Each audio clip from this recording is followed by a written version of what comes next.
స్తుతి ఆరాధన. రెండు చేతుల పైకి దేశం హల్లెలూయా హల్లెలూయా హల్లెలూయా హల్లెలూయా హల్లెలూయా హల్లెలూయా హల్లెలూయా హల్లెలూయా హల్లెలూయా హల్లెలూయా హల్లెలూయా హల్లెలూయా హల్లెలూయా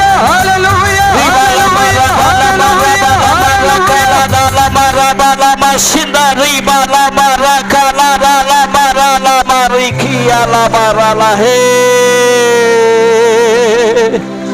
Esayaniku వందనాలు వందనాలు వందనాలు వందనాలు వందనాలు వందనాలు వందనాలు వందనాలు వందనాలు వందనాలు నాయనా.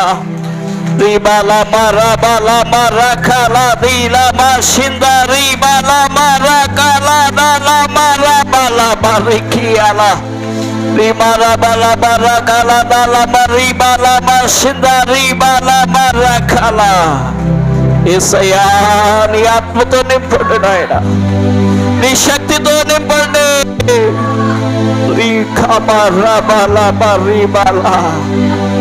శక్తి చేత కాదు, మా బలము చేత కాదు, నీ నడిపింపును బట్టి, నీ ప్రేమను బట్టి, నీ కృపను బట్టి మేము ఈ రీతిలో ఉన్నాము నాయన.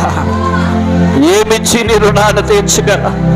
వేలాది దూడలనా, వేలాది పొట్టెలనా, మా గర్భ పొలంలో ఉన్నటువంటి జ్యేష్ఠ పుత్రుని నీకిచ్చి, ఇదిగో మా రక్షణ పాత్రను చేతపుచ్చుకుని యెహోవా నామమును ప్రార్థన చేయటం తప్ప మరేమీ చేయలేము నాయన. నీ సన్నిధిలో నీ బిడ్డలతో మాట్లాడండి. మీరే మహిమా ఘనత ప్రభావములు పొందుకోండి. తన దాసులో నుండి దేవుడు మనతో మాట్లాడలాగుడా, ఈ కూడి కాదు నుండి అంశం వరకు దేవుడు అధ్యక్షత వహించి నడిపించలాగునా మన మధ్యలో ఉన్నటువంటి దైవజనులు సుధాకర్ గారు, సంఘ కాపరి గారు వచ్చి ప్రార్థనలో నడిపిస్తారు. మమ్మలను అతిమీకులుగా ప్రేమిస్తున్న మా ప్రియ పరలోకమందున్న తండ్రి, మీ శ్రేష్టమైన ఘనమైన దివ్య నామమునకు మహిమ ఘనత ప్రభావములు చెల్లిస్తున్నాం నాయన. ఈ అక్టోబర్ నెల 4వ తారీఖు 2024వ సంవత్సరము ఈ విధముగా నీ సన్నిధానములో ఉపవాస దినములను ప్రకటించడానికి నాయన, ఉజ్జీవమైన ఈ కూటములో జరగడానికి ఇచ్చిన మీ ఘనమైన కృపను బట్టి మహిమ ఘనత ప్రభావములు చెల్లిస్తున్నా నాయన. మొదటి దినము మొదటి సెక్షన్లో మీరు మా మధ్యముని నడిపిస్తున్నందుకు స్తోత్రములు కలుగుడు గాక. ప్రభువా, ఈ దినము నాయన ఇదిగో ఈ ప్రార్థనలు ఏకభవిస్తున్న ప్రతి బిడ్డను దర్శించండి. అద్భుతమైన నాయన ఉపవాస ప్రార్థనలుగా నాయన మీరు జరిగించబడి ప్రార్థిస్తున్నా. ఇంతవరకు తండ్రిని ప్రియబిడ్డలందరూ కలిసి మీ ఘనమైన నామమును స్తుతించి ఆరాధించి మహిమపరిచి ఉన్నారు. అయ్యా, మా మధ్యకు మీ దాసులను మీరు తోడుకు వచ్చినందుకు వందనాలు, స్తోత్రాలు తండ్రి. ఈ సమయమందు మీ దాసులు నిలబడుచుండగా ప్రభువా, మానవుని స్వరాన్ని మరుగు చేయండి, మీ దైవ స్వరాన్ని వినిపింపచేయమని ప్రార్థిస్తున్నాం. మీరంత ఆత్మశక్తితో నింపండి నాయన. ఇదిగో నీ దాసుని యొక్క నోటిని మీ బూరగా వాడుకోమని ప్రార్థిస్తున్నాం. పరిశుద్ధాత్మ దేవుడా, జరుగుచున్న ఈ ప్రార్థన వర్తమానము లేఖనము అన్నిటిలో అయా మీ సహాయము దయచేయమని ప్రార్థిస్తున్నాం. విత్తబడుతున్న ప్రతి మాట నాయన శక్తివంతమైన బలమైన ఆత్మీయ సందేశాన్ని దేవా, ఆత్మీయ వాక్యాన్ని మాకు అందించి మా ప్రాణాత్మ దేహములకు నాయన వృద్ధిని కలగచేయమని ప్రార్థిస్తున్నాం. విత్తబడుచున్న ప్రతి మాట 30 దంతులుగా 60 దంతులుగా 100 దంతులుగా మా అందరి హృదయాలలో ఫలింపచేయమని ప్రార్థిస్తున్నాం. వాక్యమునుకున్న శక్తితో బలముతో మమ్మల్ని నింపండి నాయన. మీ అద్భుతమైన కార్యాలు మా మధ్య జరిగించండి. అద్భుతమైన నీ కార్యాలతో బిడ్డలు నింపండి. ప్రతి కుటుంబంలో శాంతి నెమ్మదితో నింపండి నాయన. ఇదిగో నీ బిడ్డలు ఇందు నిమిత్తమే ఉపవాసం ఉంటున్నారు. ఆ కార్యములను యేసు నామమున జరుగును గాక. యేసు నామమున ప్రతి ప్రార్థన నాయన ఫలించును గాక. అద్భుతమైన విడుదల కార్యాలు జరిగించండి. అద్భుతమైన స్వస్థత కార్యములు జరిగించు నాయన. ఇదిగో నీ దాసులుగా మా ప్రయాసములు మీరు ఫలింపచేయమని ప్రార్థిస్తూ మహిమ ఘనత ప్రభావములు చెల్లిస్తూ నజరేయుడగు యేసు క్రీస్తు పరిశుద్ధ నామమున ప్రార్థించి పొంది ఉన్నాము మా పరమ తండ్రి. ఆమేన్, ఆమేన్. ఆయన ప్రసన్నతలో కూర్చుందామండి.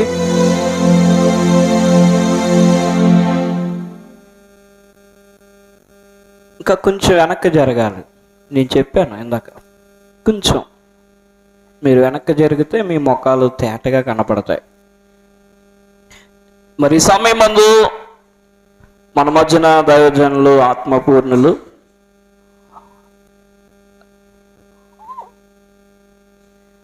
వారికి ఈ సమయాన్ని అప్పగిందాము. వారిలో నుండి దేవుడు మన అందరితోనే మాట్లాడాలని.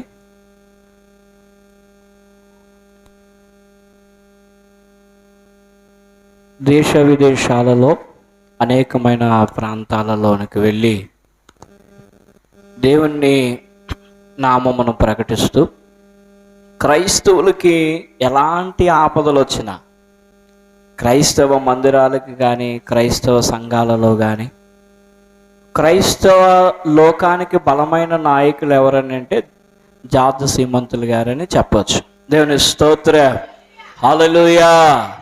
ఏ సంఘములో ఎలాంటి సమస్య వచ్చినా, ఏ పాస్టర్ గారికి ఎలాంటి బాధలు కలిగినా అన్నయ్య అని పిలిస్తే మరి జార్జ్ సీమంతులు గారు తమ్ముడు అని వచ్చి ఆ సమస్యను తన సమస్యగా భావించి ఎన్నో బాధల్లో నుండి, సమస్యల్లో నుండి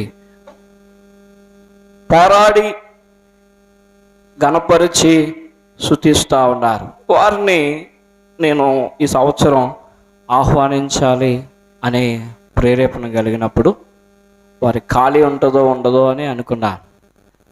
తప్పకుండా వస్తాం బ్రదరు అని వారు నాతో చెప్పారు. అలాగనే వారు మన మధ్యకి వచ్చారు. ఏమాత్రం ఆలస్యం చేయకుండా మరి జార్జ్ సీమంతులు గారికి ఈ సమయాన్ని అప్పగిందాం. చప్పట్లు కొట్టి వారిని ప్రేమపూర్వకంగా ఆహ్వానిద్దాం.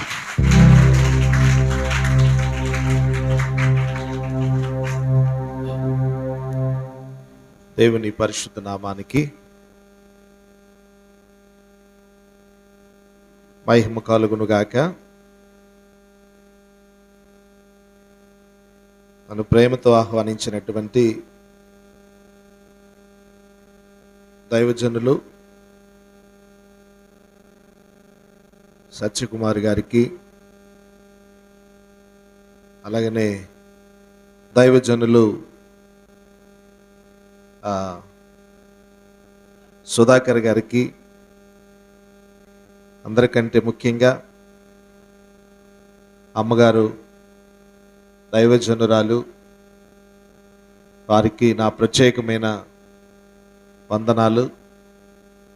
వచ్చిన మీ అందరికీ ప్రభు పేరిట వందనాలు తెలియపరుస్తున్నాను. అందరూ బాగున్నారా?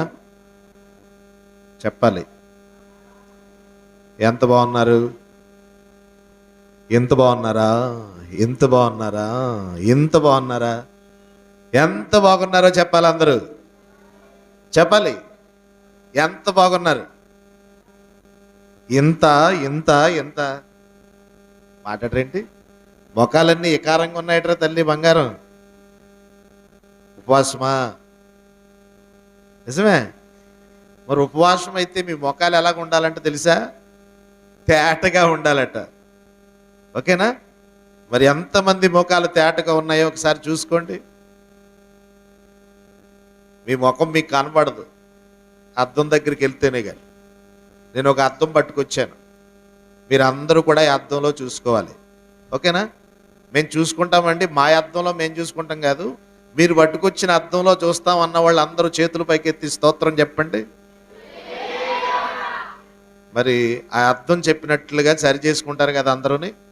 ఏదైనా ఉన్నప్పుడు అద్దంలో చూసినప్పుడు సరి చేసుకోవాలి. అద్దం లేనప్పుడు మన ముఖం మనకు తెలియదు కాబట్టి సరి చేసుకుంటాం కష్టం. అవును కదా? మీరు అందరూ చాలా మంచివాళ్ళు, చక్కగా వాక్యం వింటున్నారు.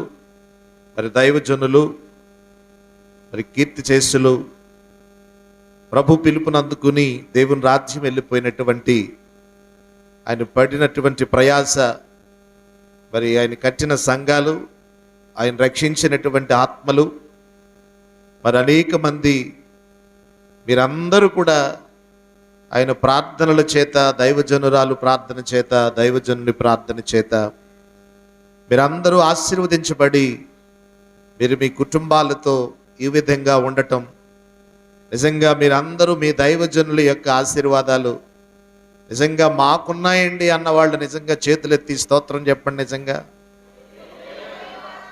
ఎవరి ఆశీర్వాదాలు?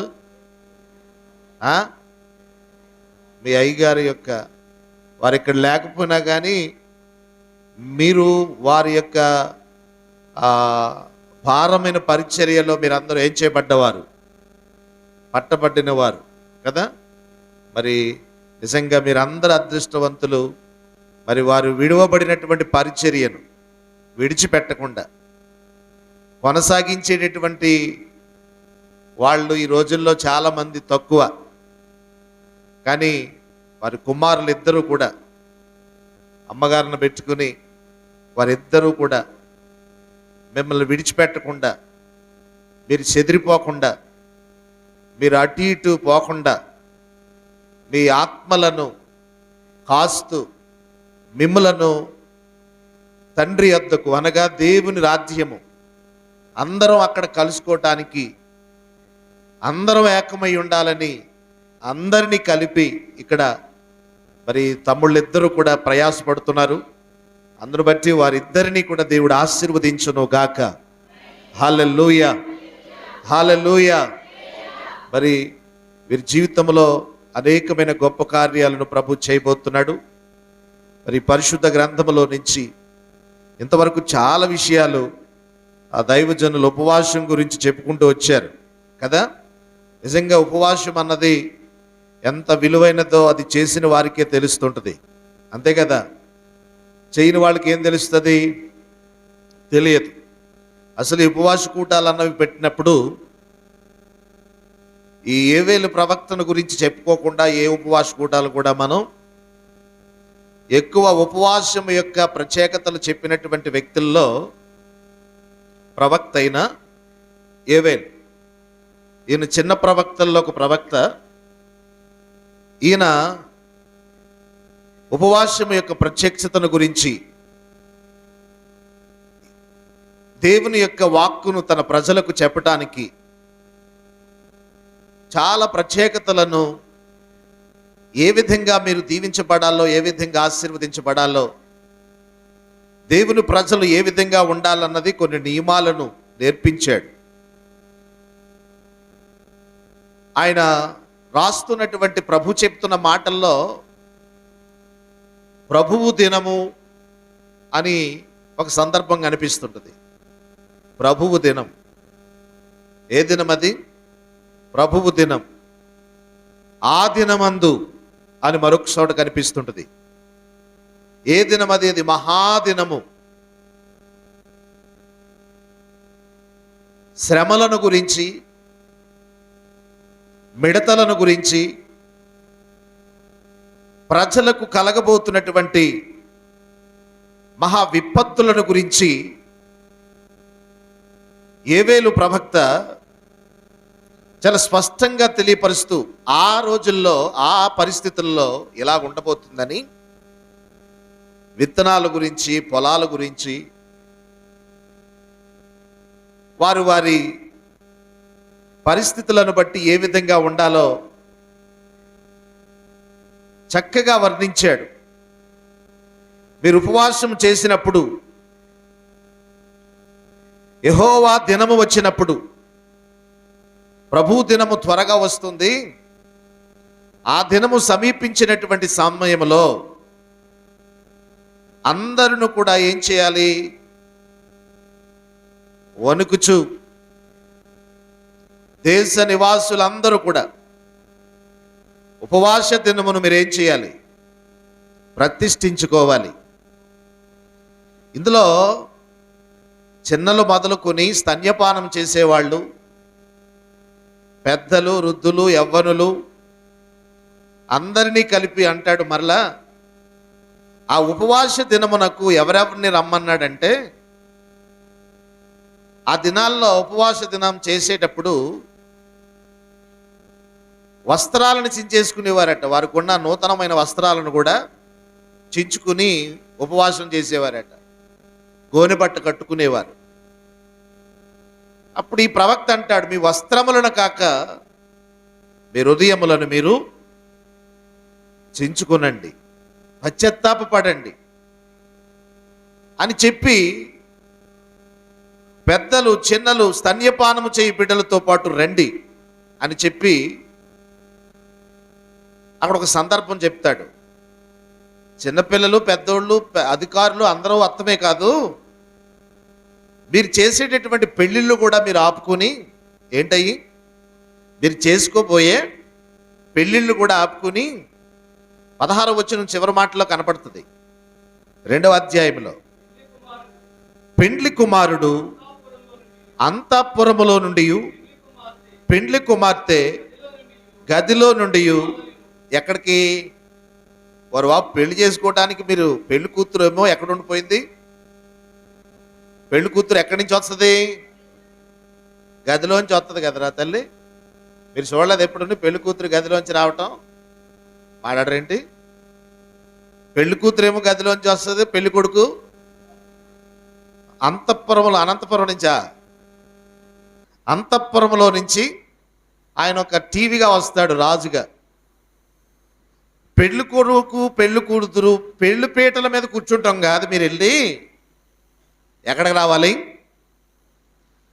ఉపవాస వ్రత దినములలోనికి అన్ని పక్కన పెట్టి రండి అన్నాడు.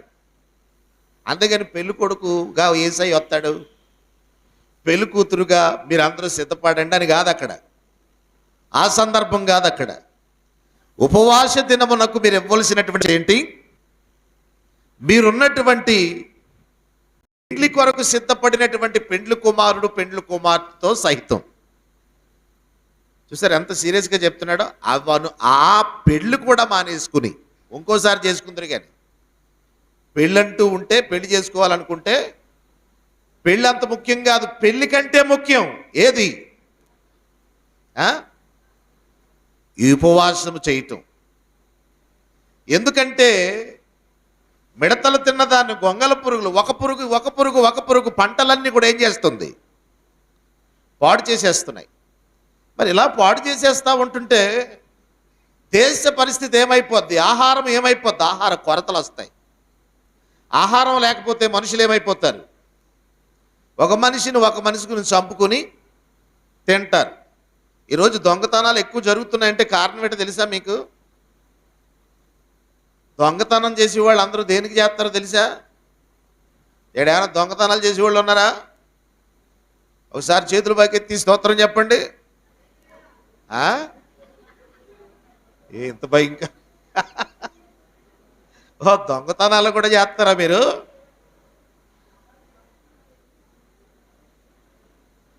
దొంగతనం చేసేవాళ్ళ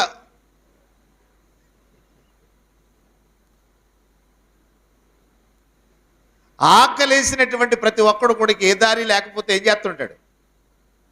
అందుకెత్తం పూర్వం దారులు కాసుకుని దొంగతనాలు చేసి సల్దిమంతలో బళ్ళు కట్టుకున్న సల్దిమంతలు కోసుకుని తినేసేవారట. ఎప్పుడు తెలుసా మీకు? ఇక్కడ పూర్వం పెద్దోళ్ళు ఉంటారు, తెలిస్తే వాళ్ళకి. అవునా?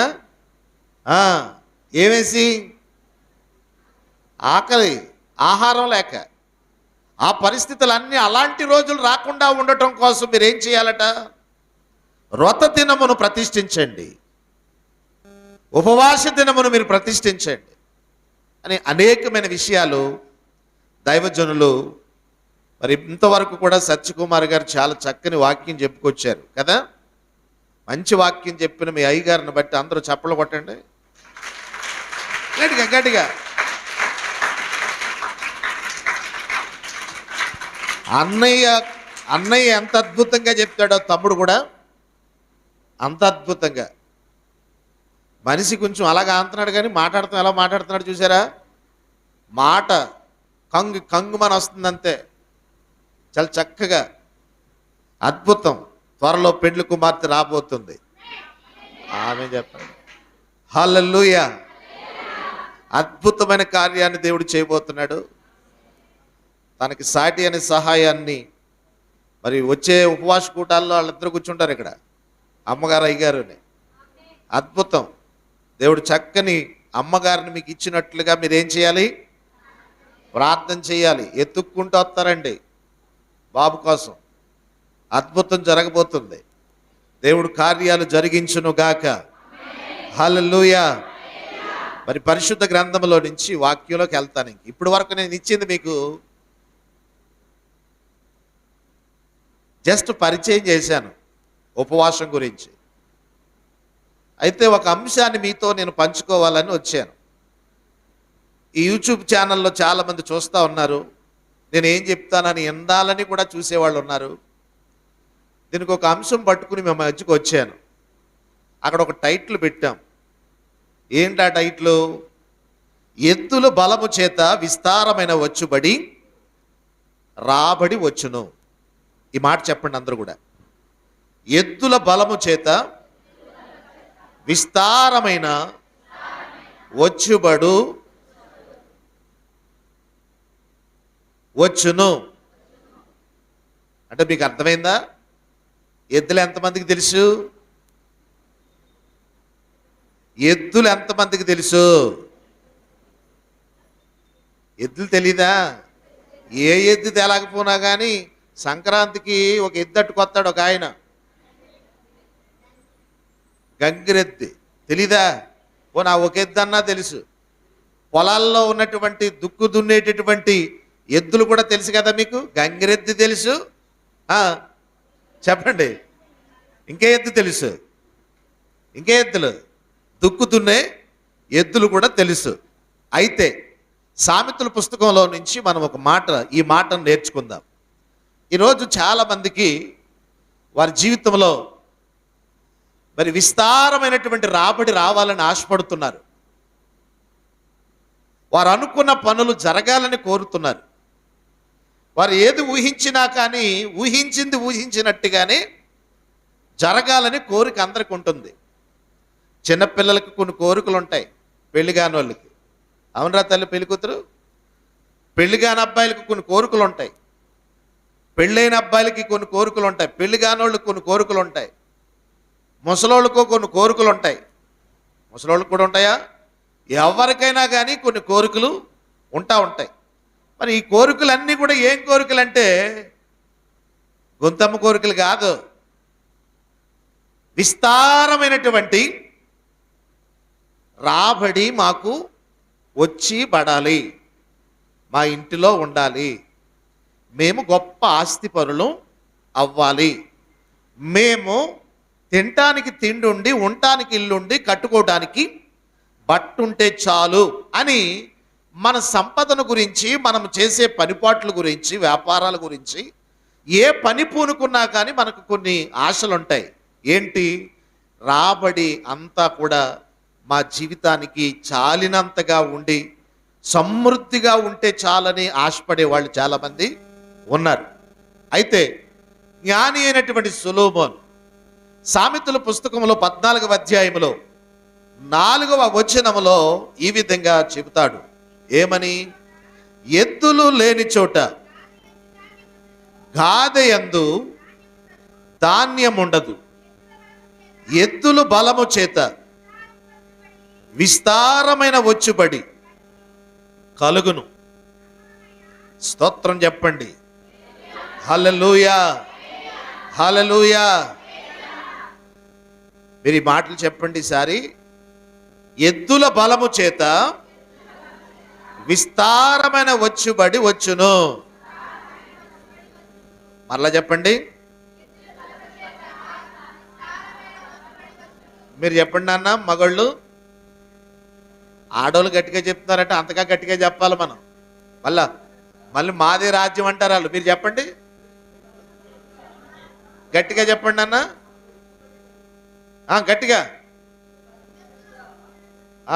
అయ్యా, వాళ్ళు గెలిచేస్తున్నారు, వాళ్ళు మీరు ఓడిపోతున్నారు. ఎద్దుల బలము చేత విస్తారమైన వచ్చుబడి వచ్చును. ఓకేనా? అయితే అసలు ఎద్దులేంటి, వీటి బలమేంటి, ఈ గొడవ ఏంటి? ఒకసారి మనం జాగ్రత్తగా ఎందాం. ఒక పొలము దున్నటానికి ఏది అవసరం? ఎద్దులు అవసరమే కదా. ఇప్పుడైతే టెక్నాలజీ పెరిగి ట్రాక్టర్లు వచ్చినాయి, ఇక రకరకాలైనటువంటి దున్నేటటువంటి యంత్రాలు వచ్చేసినాయి. అయితే ఇంత క్రితము ఒక పొలాన్ని దున్నాలనుకున్నప్పుడు, ఒక పొలం దున్నాలనుకున్నప్పుడు ఎద్దులకి నాగలు కట్టి నాగల్ని ఏం చేసేవారు, ఒక వెనకాల పట్టుకుని పొలం దున్నేవాడు. అయితే ఈ ఎద్దులు దున్నుతూ ఉంటున్నప్పుడు అవి బలంగా ఉంటేనే కదా దుక్కు దున్నగలవు. మాట్లాడరు. ఎద్దులు బలంగా ఉంటేనే కదా పొలాన్ని దుక్కు దున్నగలవు.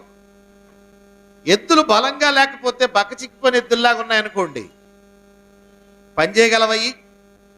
పని చేయలేవు. అవి బాగుగా పని చేయాలనుకున్నప్పుడు ఎద్దులకి మంచి మంచి బలంగా ఉండాలి.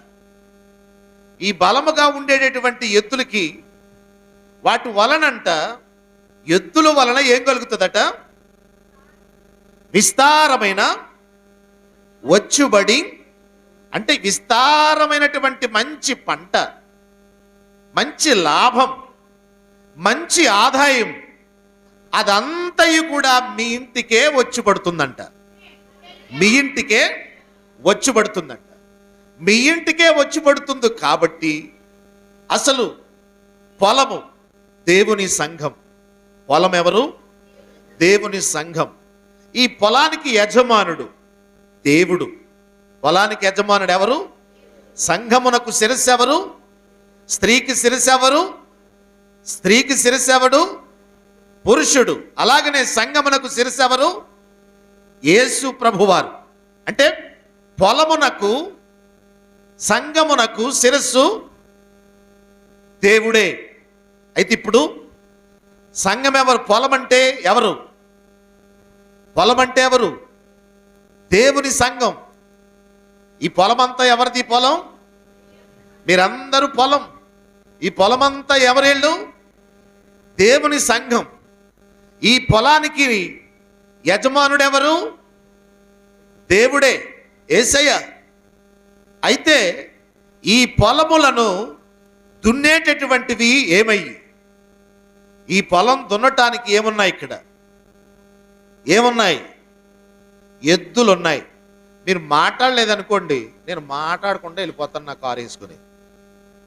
ఎందుకంటే మాట్లాడే వాళ్ళతోనే మాట్లాడతాను నేను. నాకున్న అలవాటు అది. అర్థమైందా? మీరు ఒకవేళ పట్టించుకుంటలేదనుకోండి, ఇక నా లైవ్లో ఇంచుమించు 11,000 మంది ఉన్నారు. అర్థమైందా?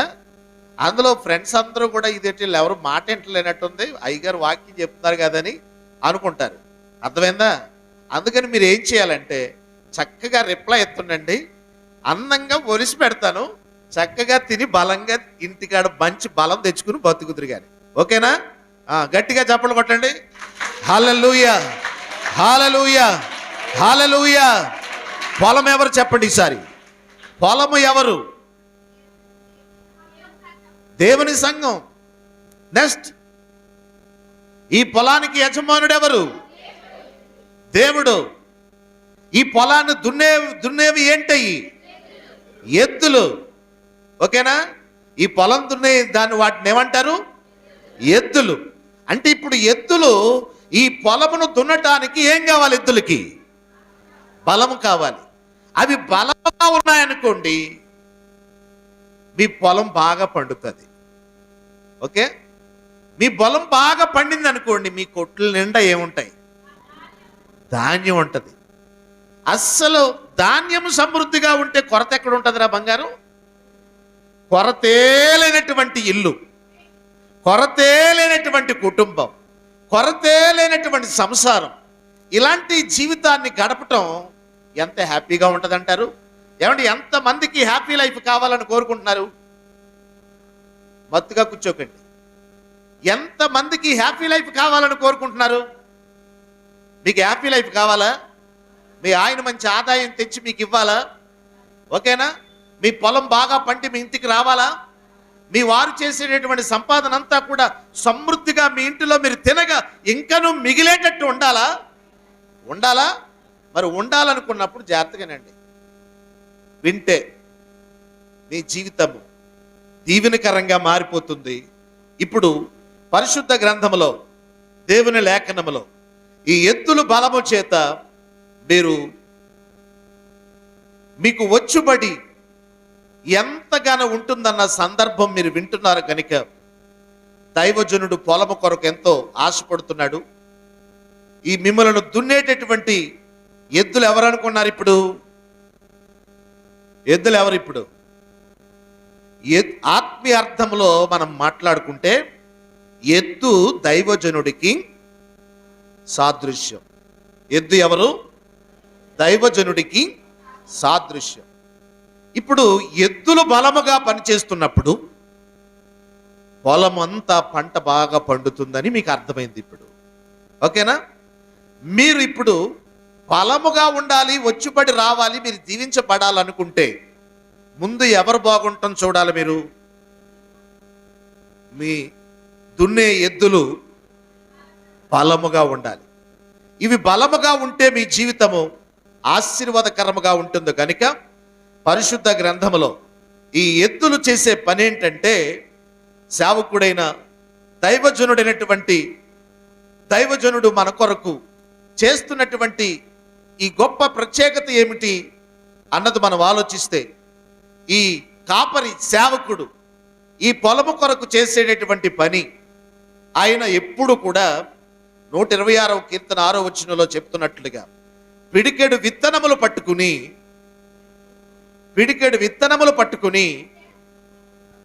పిడికెడు విత్తనాలు చేత పట్టుకుని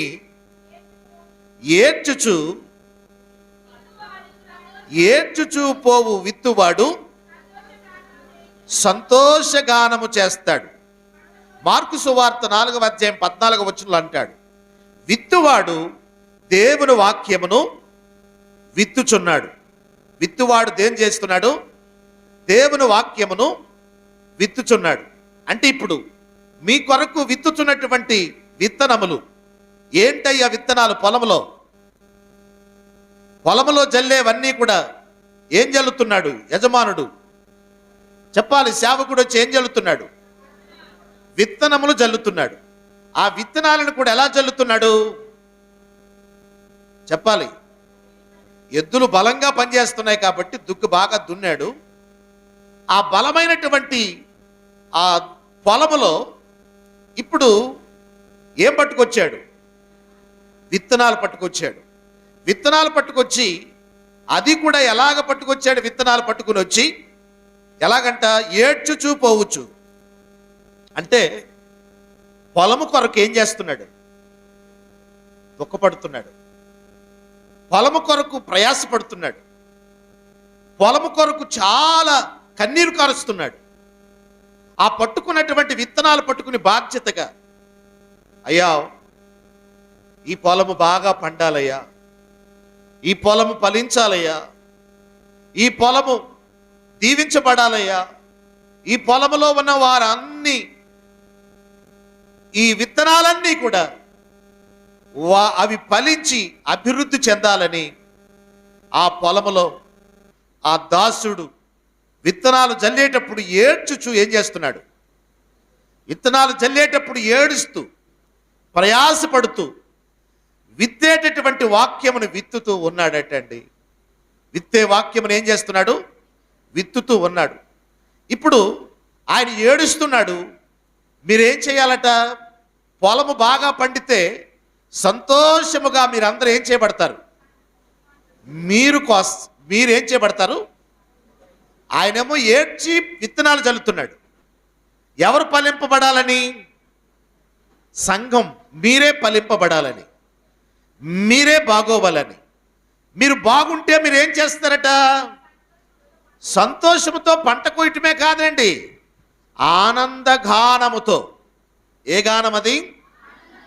ఏ గానం అది? మీకు పాటలు వస్తాయండి. దుఃఖము కలిగి, దుఃఖమేమో సేవకుడికి, సంతోషమేమో సంఘానికి. ఇప్పుడు దుఃఖము సంతోషము ఇప్పుడు రెండూ కలిపి ఒకచోటే ఉన్నాయి. దుఃఖము సేవకుడైన, దైవజనుడైన, యాజకుడైన సేవకుడు ఇప్పుడు విత్తనాలు జల్లుతూ దుఃఖపడుతూ ఉన్నాడు.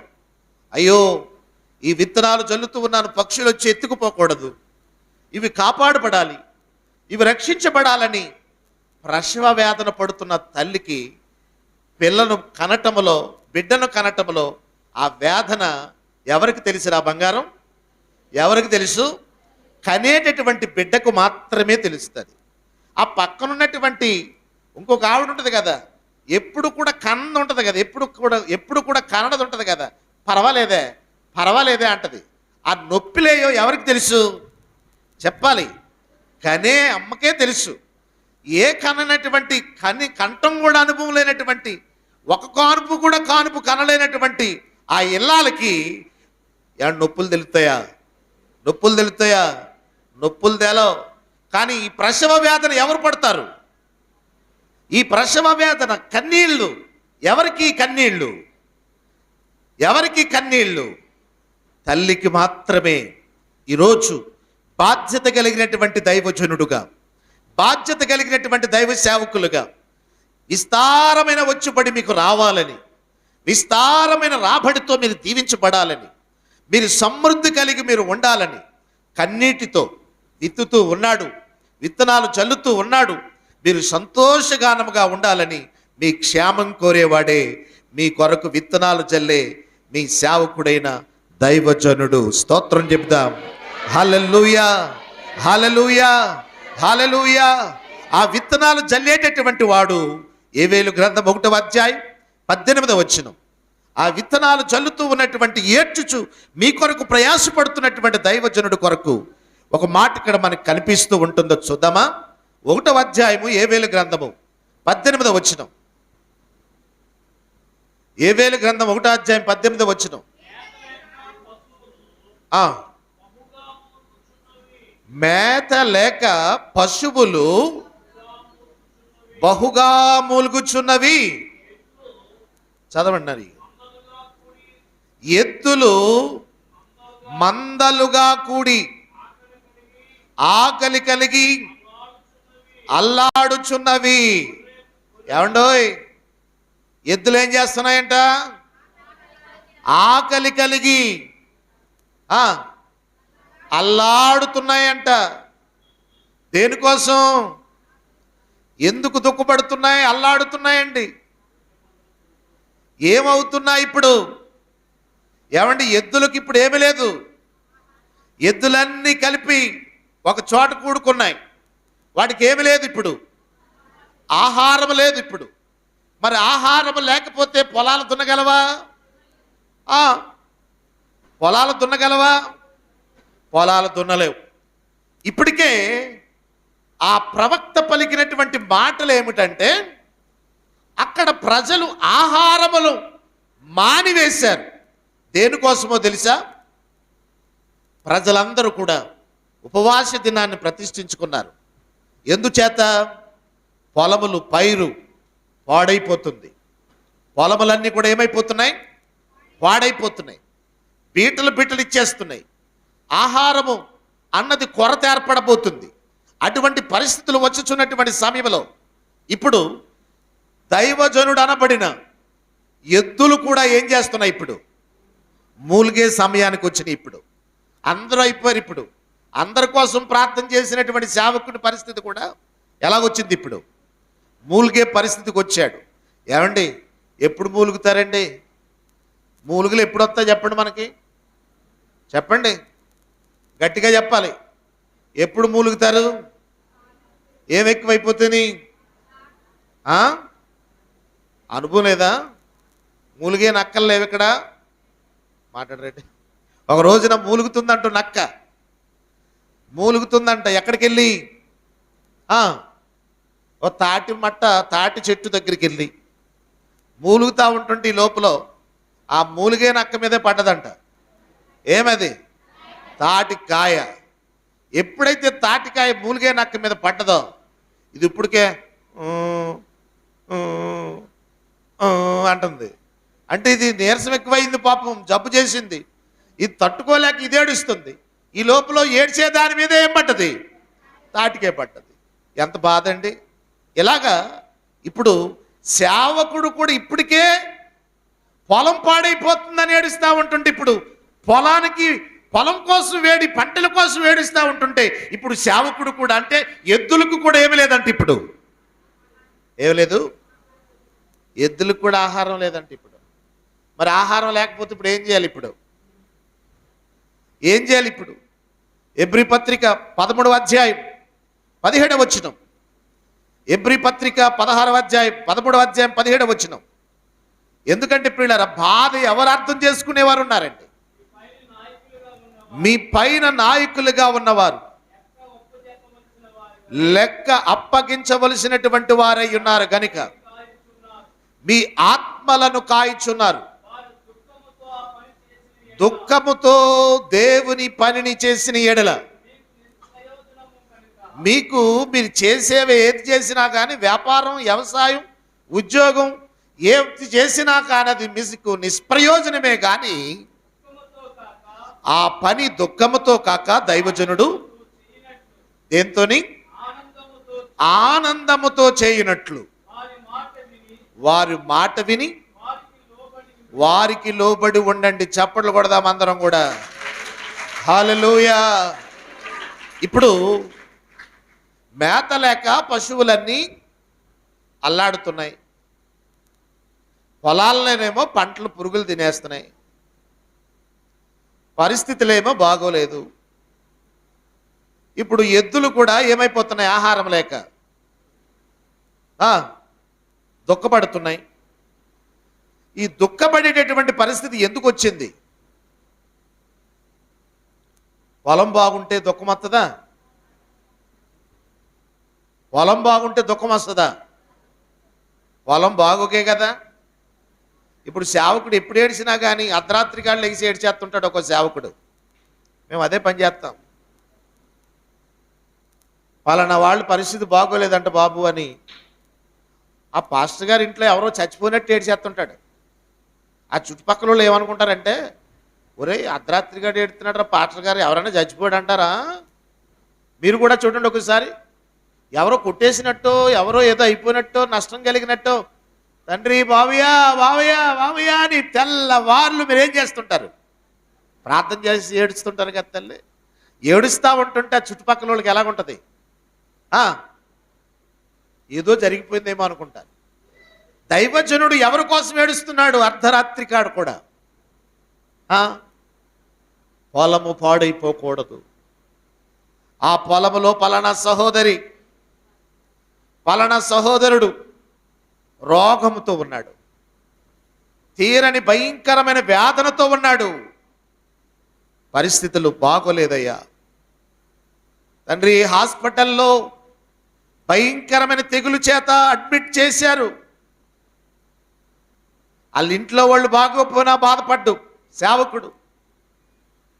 సహోదరి తన సంఘములో పొలములో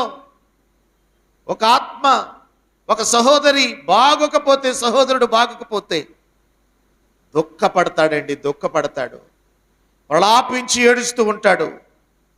అయితే మీ కొరకు పని చేసేటటువంటి దేవుని సేవకుడు దుఃఖముతో ఆ పనిని చేయకూడదు. మీ కొరకు బలముగా పని చేయాలి, మీ కొరకు బలముగా పుష్టిగా ఉండాలి. ఎప్పుడైతే మీ కొరకు బలముగా పుష్టిగా పని చేస్తూ ఉంటాడో విస్తారమైన వచ్చుబడి మీకు వస్తుందంటే అండి. ఆయన ఏడుస్తూ మీ కొరకు ప్రార్థన చేస్తూ ఉంటుంటే రాబడంతా ఆదాయం అంతా మీకు వస్తుందట. మరి వచ్చుచున్నప్పుడు మీరు ఏం చేయకూడదు? 1 కొరింథీ పత్రిక 9వ అధ్యాయం 9వ వచనం. 9వ అధ్యాయం 9వ వచనం. 1 కొరింథీ పత్రిక 9వ అధ్యాయం 9వ వచనం. కళ్ళము తొక్కుచున్నటువంటి ఎద్దు మూతికి చిక్కం పెట్టొద్దు. స్తోత్రం చెప్పండి. ఏం తొక్కుతున్న ఎద్దు? కళ్ళం తొక్కుతున్న ఎద్దు. కళ్ళం అంటే ఏంటది? ఇప్పుడు కళ్ళాలు కూడా ఉంచుతూ లేదులేండి. ఆ పొలాలలో కోసేత్తం, వెంటనే మిషన్ వచ్చి అప్పటికప్పుడే వెంటనే బత్తాలు వేసేస్తుంది, పంపేస్తుంది అంతే. ఇంకా రోజులు ఏమి లేవు. ఒక పేదోడు వెళ్ళి ఆ పరగేరుకుని అక్కడ ఒక కుంచులో 2 కుంచాలో ఇస్తే అది పట్టుకొచ్చి బేదలు ఆహారం తినేటటువంటి ఆహారం కూడా ఉంచినటువంటి రోజులు, పిల్లికి బిచ్చం కూడా వేయలేనటువంటి పిసినారు రోజులు. వాళ్ళు వేస్ట్గా ఇలాగెళ్ళి వేలు ఖర్చు పెడతారు, కానీ పేదవాడికి కనీసం కొంచెం సహాయం చేసేటటువంటి రోజులు కూడా కావు. రోజులు మారిపోయిన పరిస్థితుల ప్రభావం చాలా దారుణంగా ఉంది.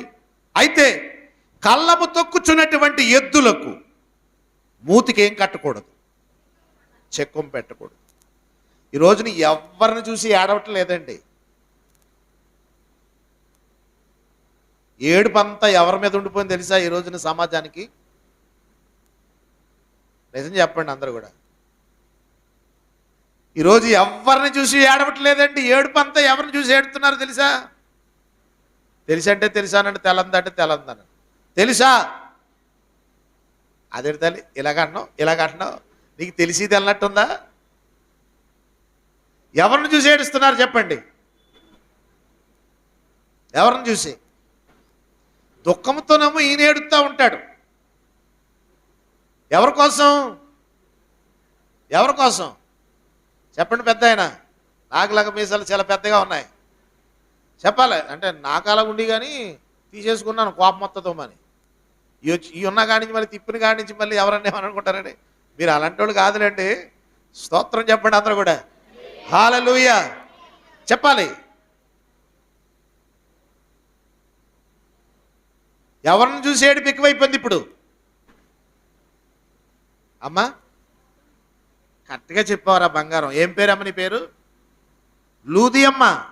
ఎంత అద్భుతమైన పేరు తల్లి. చప్పలు కొట్టండి అమ్మ అందరూని. ఎవరిని చూసి ఏడుస్తున్నారు ఇప్పుడు? నువ్వు కూడా చెప్పమ్మా, నీ పేరు కూడా చెప్పు. అయ్యి బావో చక్కనదంట రేపక. అయితే ఇప్పుడు మూతుకు చిక్కం పెట్టేస్తున్నారు. దున్నుతున్నటువంటి ఎద్దులేమో ప్రయాసపడుతున్నాయి. ఎద్దులేమో ప్రయాసపడి అందరూ బాగోవాలని కోరుకుంటున్నాయి. రాత్రి అనక పగలనక. తీరా చూస్తే ఈ కళ్ళం తొక్కుతున్నటువంటి ఎద్దుకి ఏం చేస్తున్నారు? ఎద్దుని ఎవరని చెప్పాను నేను మీకు? ఎద్దుని ఎవరితో ఆత్మీయార్థంలో చెప్పుకుంటున్నాం? దేవుని సేవకుడు. ఆ సేవకుని మూతికి ఏం కట్టకూడదు? కళ్ళం తొక్కుతుంది కదా ఎద్దు. కళ్ళం తొక్కుతామంటే పొలమంతటిని కూడా ఏం చేస్తుంది? ఇప్పుడు కోసి నూడ్చుతూ ఉంటుండగా ఎద్దులు తొక్కుతా ఉన్నాయి. తొక్కుతా ఉంటున్నప్పుడు వాటికి ఆకలేస్తుంది. ఏ కళ్ళమైతే తొక్కుతుందో ఆ ఎద్దులు అదేగా తింటదమ్మా ఆహారం. ఆ తొక్కుతున్నటువంటి ఆ ఆహారాన్ని ఏం చేస్తుంది? అది వెళ్తే మధ్యలో ఏం చేసుకుంటుంది? ఆకలి తీర్చుకుంటూ అలాగొట్టి ఇలాగొట్టి వేసుకుంటూ తింటూ తొక్కుకుంటూ వెళ్తుంటుంది. ఎప్పుడైనా చూసారా మీరు అలాంటి సీన్? చూసారా? చూడకపోతే ఇప్పుడు ఎక్కడ కనపడతలేదులేండి. ఒకవేళ ఎక్కడైనా మరి ఒక పేద రైతు ఉంటే ఆ వ్యక్తి అయితే చేస్తున్నాడు అలాగా. ఇప్పుడు అంతా టెక్నాలజీ పెరిగిపోయింది. చదువుకున్న వాళ్ళు అందరూ కూడా ఇప్పుడు అలాంటి ఏం చేస్తలేదు. ఏమండి? మిషన్లు వచ్చేసి నీ పేదోడికి కూడా కూలి పని లేకుండానే. అయితే ఇప్పుడు పరిస్థితి ఎలాగుందంటే ఈ కళ్ళం తొక్కుతున్నటువంటి ఎద్దులకు ఏం కట్టేస్తున్నారు? ఇప్పుడు మూతికి చెక్కం కట్టేస్తున్నారు. మరి ఏమండి పొలంలో ఒక 10 బస్తాలు వచ్చిందండి. ఆ పొలంలో ఆ 10 బస్తాల్లో ఒక బస్తా మాత్రమే రాబడిలో మొదటి దాన్ని ఏం చేస్తారు మీరు? పిడికిడు పక్కన తీస్తారు కదా. 10కి 1 పక్కన తీస్తారు. 9 ఏమో ఎవరు తింటారు? 9 ఎవరు తింటారు? మీరు తింటారు. 1 మాత్రం ఎవరికి ఇస్తారు? దేవునికి ఇస్తారు. మరి ఆ పొలాన్ని ఆ కళ్ళాన్ని నూర్చేటటువంటి ఆ ఎద్దు ఏం చేస్తుంది? ఆ ఒక్క పన మీరు పడేశారు. 10 పనులేమో 10 పనుల్లో 9 పనులు మీయే. ఒక పన మాత్రం ఎవరు కడేశారు? మాట్లాడరండి. అది ఎవరు కడేశారు? దున్నుతున్నటువంటి ఎద్దుకి వేసారు. అది తినటానికి అర్హత లేదా దానికి? మాట్లాడరా? మీరు 9 తింటున్నారు. చెప్పండి. నూడ్చేటటువంటి ఎద్దు ఒకటే తింటుంది. మరి ఆ ఒకటి తింటున్న దాన్ని చూసి ఎందుకు ఎడతారు? 9 తింటున్నటువంటి వాటిని వదిలేస్తున్నారు. అవి నాయి అనుకుంటున్నారు. ఆ ఒకటి ఎవరిది? నేను దాని స్టోరీ తర్వాత చెప్తాను. కానీ ఇప్పుడు మీరు అర్థం చేసుకోనండి. ఇప్పుడు నూడ్చేటటువంటి 1 తిమోతి పత్రిక 5:18 నూడ్చేటటువంటి ఎద్దుకి మూతికి చిక్కము పెట్టవద్దు, పనివాడు జీతమునకు పాత్రుడు. పనివాడు జీతమునకు పాత్రుడు, అర్హుడు. నూడుస్తున్నటువంటి ఎద్దుకి మీరు ఏం కట్టేస్తున్నారు? నోరు మూంచేస్తున్నారండి. ఏమండి? ఎద్దులు ఏం చేస్తున్నాయి? ఇప్పుడు వాక్యం ఏమని చెప్పింది? ఎద్దుల బలము చేత విస్తారమైన వచ్చుబడి వచ్చును. అంతే కదా? అసలు సేవకుడు ప్రార్థన వలనే మీకు సమస్తము కూడా ఏమవుతుంది? సమస్తం కూడా ఏమవుతుంది? సమస్తము కూడా మీకేం కలుగుతుంది? మీరు లోపలికి వెళ్ళినా దీవించబడుతున్నారు. ఎందుకంటే సేవకుడు నోట నుంచి వచ్చు మాటలు మిమ్మల్ని ఆశీర్వదించుచున్నాయి. దీవించేవాడు లేకపోతే మీరు ఎలా దీవించబడతారు? ప్రకటించేవాడు లేకపోతే మీరు ఎలాగ ప్రకటించబడతాయి? ప్రార్థించేవాడు లేకపోతే మీ పరిస్థితులు ఎలాగ మార్చబడతాయి? చెప్పేవాడు లేకపోతే మీ జీవితం ఎలా మార్పు చెందుతుంది? దేవుని గురించి ప్రకటించి మిమ్మల్ని మార్పులోనికి తీసుకురాకపోతే మీరు పరిపక్వతలోనికి వచ్చి పరలోకం ఎలా చేరతారు? మీకును మనుషులకును మధ్యవర్తిగా దైవజనుడు ఉండి మీ కొరకు ప్రయాసపడి కన్నీరు కార్చుచు మీ కొరకు అంగలార్చుచు ప్రసవ వేదన పడుతున్నాడే. అంత ప్రసవ వేదన పడుతున్నటువంటి దైవజనుడు, ఆ ఎద్దు అనబడిన ఆ ఎద్దుల బలము చేత మీకు ఏమవుతుంది? విస్తారమైన వచ్చుబడి మీకు వస్తుంది. స్తోత్రం, హల్లెలూయా. దైవజనుడు బట్టి మీరు దీవించబడుతున్నారు. అవునా? మిమ్మల్ని బట్టి దైవజనుడు దీవించబడటం కాదు. ఒక రోజున ఒక నది దాటవలసి వచ్చింది. అంటే ఒక తెప్ప దాటవలసి వచ్చింది ఒక ఏనుక్కి. దేనికి? పెద్ద ఆయన ఏం పేరండి మీ పేరు? ఏమండి? తిమోతి గారు. అద్భుతం. తిమోతి గారు ఒక తెప్ప దాటవలసి వచ్చింది. ఏంటి? ఏనుగు. ఏనుగు మీదకి జాయిగా ఒక ఎలక ఎక్కిందంట. ఏంటది? ఎలక. ఎలక పైకెక్కి ఏనుగు నడుస్తూ ఉంటుంటే, ఆ తెప్ప దాటుతూ ఉంటుంటే ఏనుగు మీద ఉన్నటువంటి ఎలక అంటుందంట, నేను కాబట్టి ఇంత ప్రవహించేటటువంటి ఈ ప్రవాహములో నుంచి ఇంత దూరము ప్రయాణం చేయగలుగుతున్నానంటే, ఇంత ప్రవాహాన్ని నేను తట్టుకుని ఎదుర్కొని సాహసం చేసి, ఏం చేసి?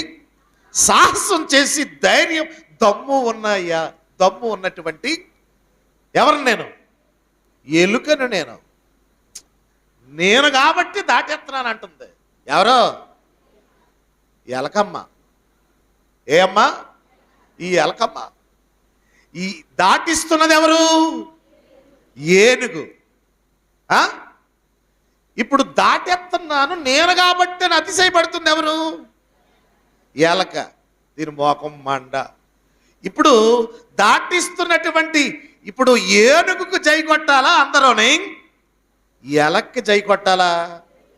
చెప్పాలి. ఎలకమ్మ. ఏనుక్కే కదా? అవునా? ఎంత ప్రవాహం తట్టుకుని వెళ్తుందండి, ఈతుకుంటా వెళ్తుంది ఏనుగా. అవునా? ఇప్పుడు అందరూ కూడా ఏమన్నారు? ఏనుగమ్మా ఏనుగు. ఏ ఏనుగది? చెప్పు. ఎవరో పాఠాలు చెప్తున్నారు ఇక్కడ.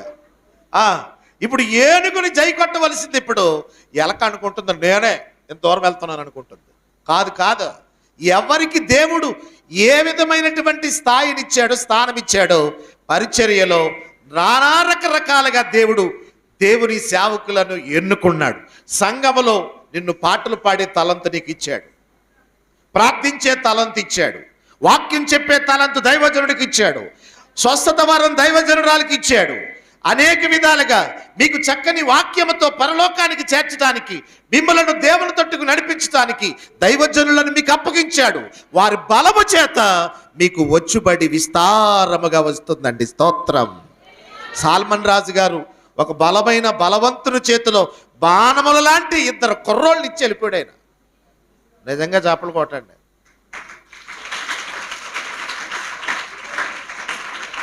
ఆయన ఒక్కడో వెళ్ళిపోయాడని మీరు అనుకున్నారు. ఇప్పుడు తన యవ్వన కాలమందు పుట్టినటువంటి కుమారులు ఎవరు? ముసలోడు అయిపోయి పుట్టాడా? వీళ్ళిద్దరు ఎప్పుడు పుట్టారు అమ్మగారు? మీకు తెలుసు. యవ్వన కాలమందేనా అమ్మగారు? అంటే యవ్వన కాలమందు పుట్టినటువంటి కుమారులు ఎవరు? వీళ్ళిద్దరు ఎవరండి? వీళ్ళిద్దరు ఎవరు? ఇదో బాణం మాట్లాడరండి, అదో బాణం. ఒక బాణానికి మించిన ఒక బాణం. ఇప్పుడు బలవంతుని చేతిలో బాణం ఎలా ఉంటుంది? తుస్సుమంటదా? ఎలా ఉంటుంది? చాలా బలముగా ఉంటుంది. శత్రువుని ఎంత గట్టిగానైనా కానీ కొట్టగలిగినటువంటి ఒక గొప్ప శక్తి ఆ బాణమునకు ఉంటుంది. లేకపోతే బలమైనటువంటి వాని చేతిలో బలహీనమైనటువంటి బాణం ఉందనుకో, అది తుస్సుమంటది. అంతే, టపాకాయల తుస్సుమంటది. ఎందుకు పనిచేయదు అది, అవునా? కానీ ఈ ఇద్దరిని కూడా మరి దైవజనులు సాల్మన్ రాజు గారు ఏం చేశారు చెప్పాలి? బలమైనటువంటి బాణాలని మీ ముందు ఎట్టెళ్ళిపోయాడు. ఓకేనా? నమ్మిన వాళ్ళందరూ చప్పలు కొట్టండి. ఇప్పుడు ఆ బాణాలు ఇక్కడ ఉన్నాయి కాబట్టి ఆ బాణములను మీరు ఏం చేయాలి? ఇప్పుడు శత్రువు గుండెల్లో చొచ్చుకుని పోయినట్టుగా ఒక శక్తివంతమైనటువంటి వారి బలము చేత, బలమైన ప్రార్థనా పరులు వాళ్ళు, బలమైన వాక్య సందేశం అందించగలరు. అంత శక్తి చేత మీరు ఆ బలమైనటువంటి బాణముల లాంటి దేవుని సేవకుల్ని మీరు ఏం చేయాలంటే బలహీనపరచకూడదు. ఏం చేయకూడదు? బలహీనపరచకూడదు. అర్థమైందా? గోతులు తీయకూడదు. ఏంట్రయ్యి మాట్లాడరేంటి? గోతులు తీయకూడదు. అర్థమైందా? నమ్మించి మోసం చేయకూడదు. ఏ బండ మీద అయితే మీరు కట్టబడ్డారో, ఓకే, ఆ బండ మీదే మీ ఇల్లు కట్టుకోవాలి. ఏ బండ మీద అయితే, ఏ శిల్పి అయితే ఆ బండను చెక్కాడో కడ వరకు మీరు అక్కడనే, చావైనా రేవైనా అక్కడే తేల్చుకోవాలి. స్తోత్రం. ఈరోజు దేవుని సంఘము కొరకు ప్రయాసపడేటటువంటి దైవజనుల యొక్క అభిషేకముతో నింపబడినటువంటి దైవజనులు ఇద్దరు మీ మధ్య ఉన్నారు. ఆ సేవకుల యొక్క మరి వారి బలము చేత, బలమైన ప్రార్థనల చేత మీరు నింపబడుతూ, ఈరోజు మీరు అనుకుంటారు కుర్రోళ్లే కదా అని మీరు అనుకోవచ్చు. ఎవరాల్లో? కుర్రోళ్లే అనుకుంటున్నారు. ఏమంటే దావీదు ఎవరు? దావీదు ఎవరమ్మా? రెబకమ్మ నువ్వు మాట్లాడకపోతే మా లూదియం చెప్తే దావీదు ఎవరమ్మా? చిన్నోడే కదా. దావీదు చిన్నోడా పెద్దోడా? చిన్నోడే కదా. గొలియాతు ఎంతటోడు? చాలా పెద్దోడు కదా. ఇప్పుడు అందరూ దావీదు యొక్క అన్నలు ఎలాంటి వాళ్ళు?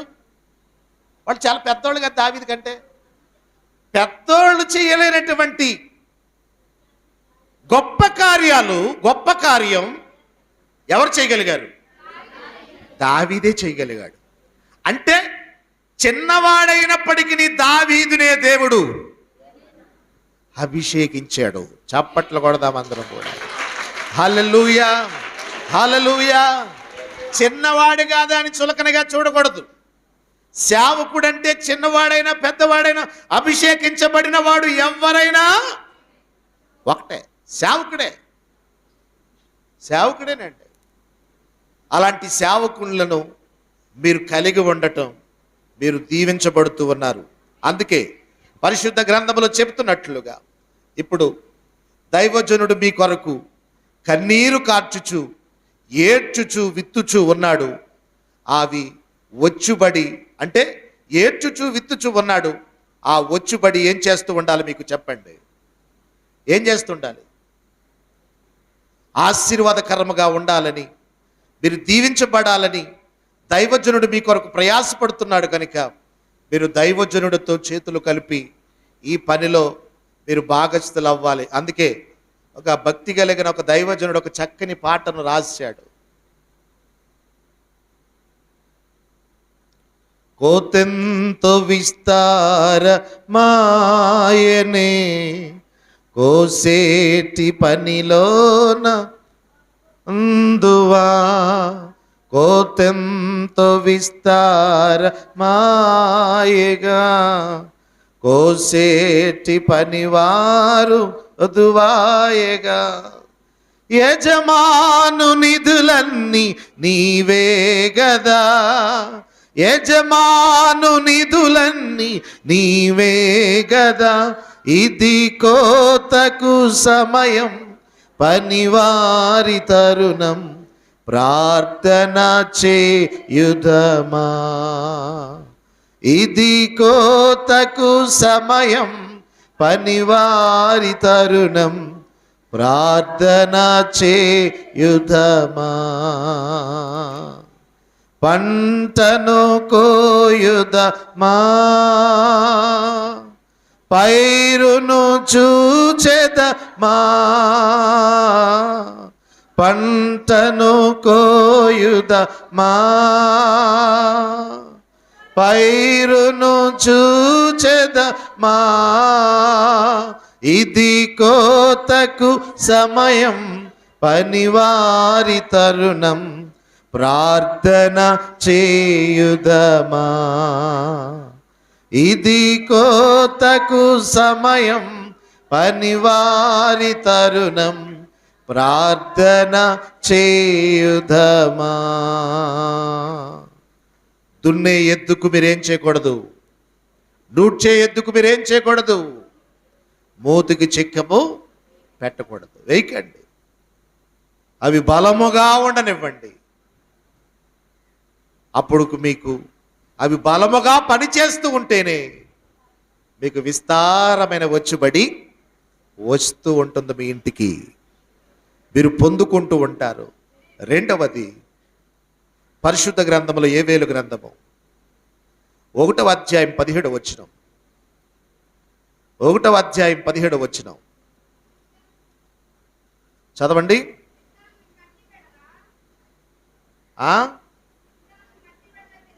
విత్తనము మట్టి బిడ్డల కింద కుళ్ళిపోవుచున్నది, పైరు మాడిపోయినందున. పైరు పంట మానిపోయినంటదా, పూడికిపోయినందున అని అంటదా? పైరు పూడికిపోయినందున ధాన్యపు కొట్లు వట్టువాయును, కల్లపు కొట్లు నేలపడి ఉన్నవి. ఓకే, ఇప్పుడు విత్తనం ఏమైంది? ఇప్పుడు ఎద్దులు బాగానే ఉన్నాయి. ఎద్దులు ఎలాగున్నాయి? మాట్లాడరండి. ఎద్దులు బలంగానే దున్నుతున్నాయి పాపం.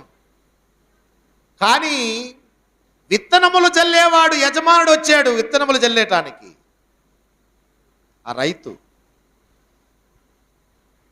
ఎద్దులు బాగుగా దున్నాయి, చాలా బలంగా దున్నాయి, మెత్తగా దున్నాయి. కానీ జల్లినటువంటి విత్తనాలు ఎక్కడ పడ్డాయంట? మట్టి బెడ్డల కింద పడిపోయినాయి. ఇప్పుడు మట్టి బెడ్డల కింద పడిపోవటం వలన ఇప్పుడు వేసినటువంటి పైరు విత్తనాలు ఆ మట్టి బెడ్డల కింద పూడుకుపోయి కూలిపోతున్నాయి. విత్తనాలు ఏం చేస్తున్నాయి? కుళ్ళిపోతున్నాయి. ఒకసారి లేచి నిలబడండి. ఏం చేస్తావు చేయనని అన్నట్టుగా కూర్చున్నారు కొంతమంది. ఈ సంగతి ఏంటో చూస్తాం అని తేల్చుకుందాం అన్నట్టుగా కూర్చున్నారు కొంతమంది. సరే, ఒకసారి గట్టిగా 2 చేతులు పైకెత్తండి. బద్ధకం ఇరుచుకుంటానా?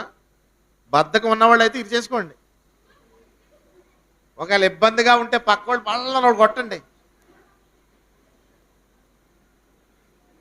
గట్టిగా చేతులు పైకెత్తండి అన్న.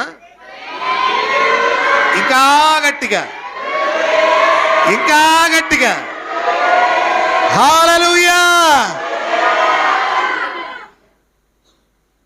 విత్తనం ఎక్కడ ఉందమ్మా? మట్టి పెట్టెల కింద. ఏం చేస్తుంది అక్కడ ఉండి? అసలు విత్తనాలు ఎందుకు చల్లాడు? పంట పడుతాయనే కదా విత్తనాలు చల్లుతారు. కుళ్ళిపోతాయంటే విత్తనాలు ఎందుకు చల్లుతారు? అంతే కదా. మరి ఇప్పుడు ఏం చేస్తున్నాయి? పొలంలో విత్తనాలు కుళ్ళిపోతున్నాయి, మట్టి బెడ్డల కింద పడిపోయి కుళ్ళిపోతా ఉన్నాయి. విత్తనము దేవుని ఏమని చదివాం ఇందాక మార్కు సువార్తలో? విత్తనం అంటే ఎవరు? దేవుని వాక్యం. దేవుని వాక్యం ఇప్పుడు ఎక్కడ పడిపోయింది? మరి పైకి లేస్తుంది ఇంకా. అందుకే అలాగున్నారు మీరు. ఎక్కడేసిన గోంగలే, ఎక్కడేసిన గోంగలు అక్కడే ఉన్నట్టు. ఎక్కడున్నావమ్మా లూది అమ్మ అంటే, అయ్యగారు ఇక్కడే ఉన్నానండి అంటది ఆవిడ. రేపకమ్మ ఎక్కడున్నావు? మీ ఇద్దరే దొరికారు నాకు. మరి మీరు ఏం కావాలన్నా పలకను, నాకు మీరిద్దరే ఓకేనా? రేపకమ్మ ఎక్కడున్నావమ్మా అంటే, ఇక్కడే ఉన్నాను అయ్యగారు. సాల్మన్ రాజు గారు ఉన్నప్పుడు ఇక్కడే ఉన్నాను.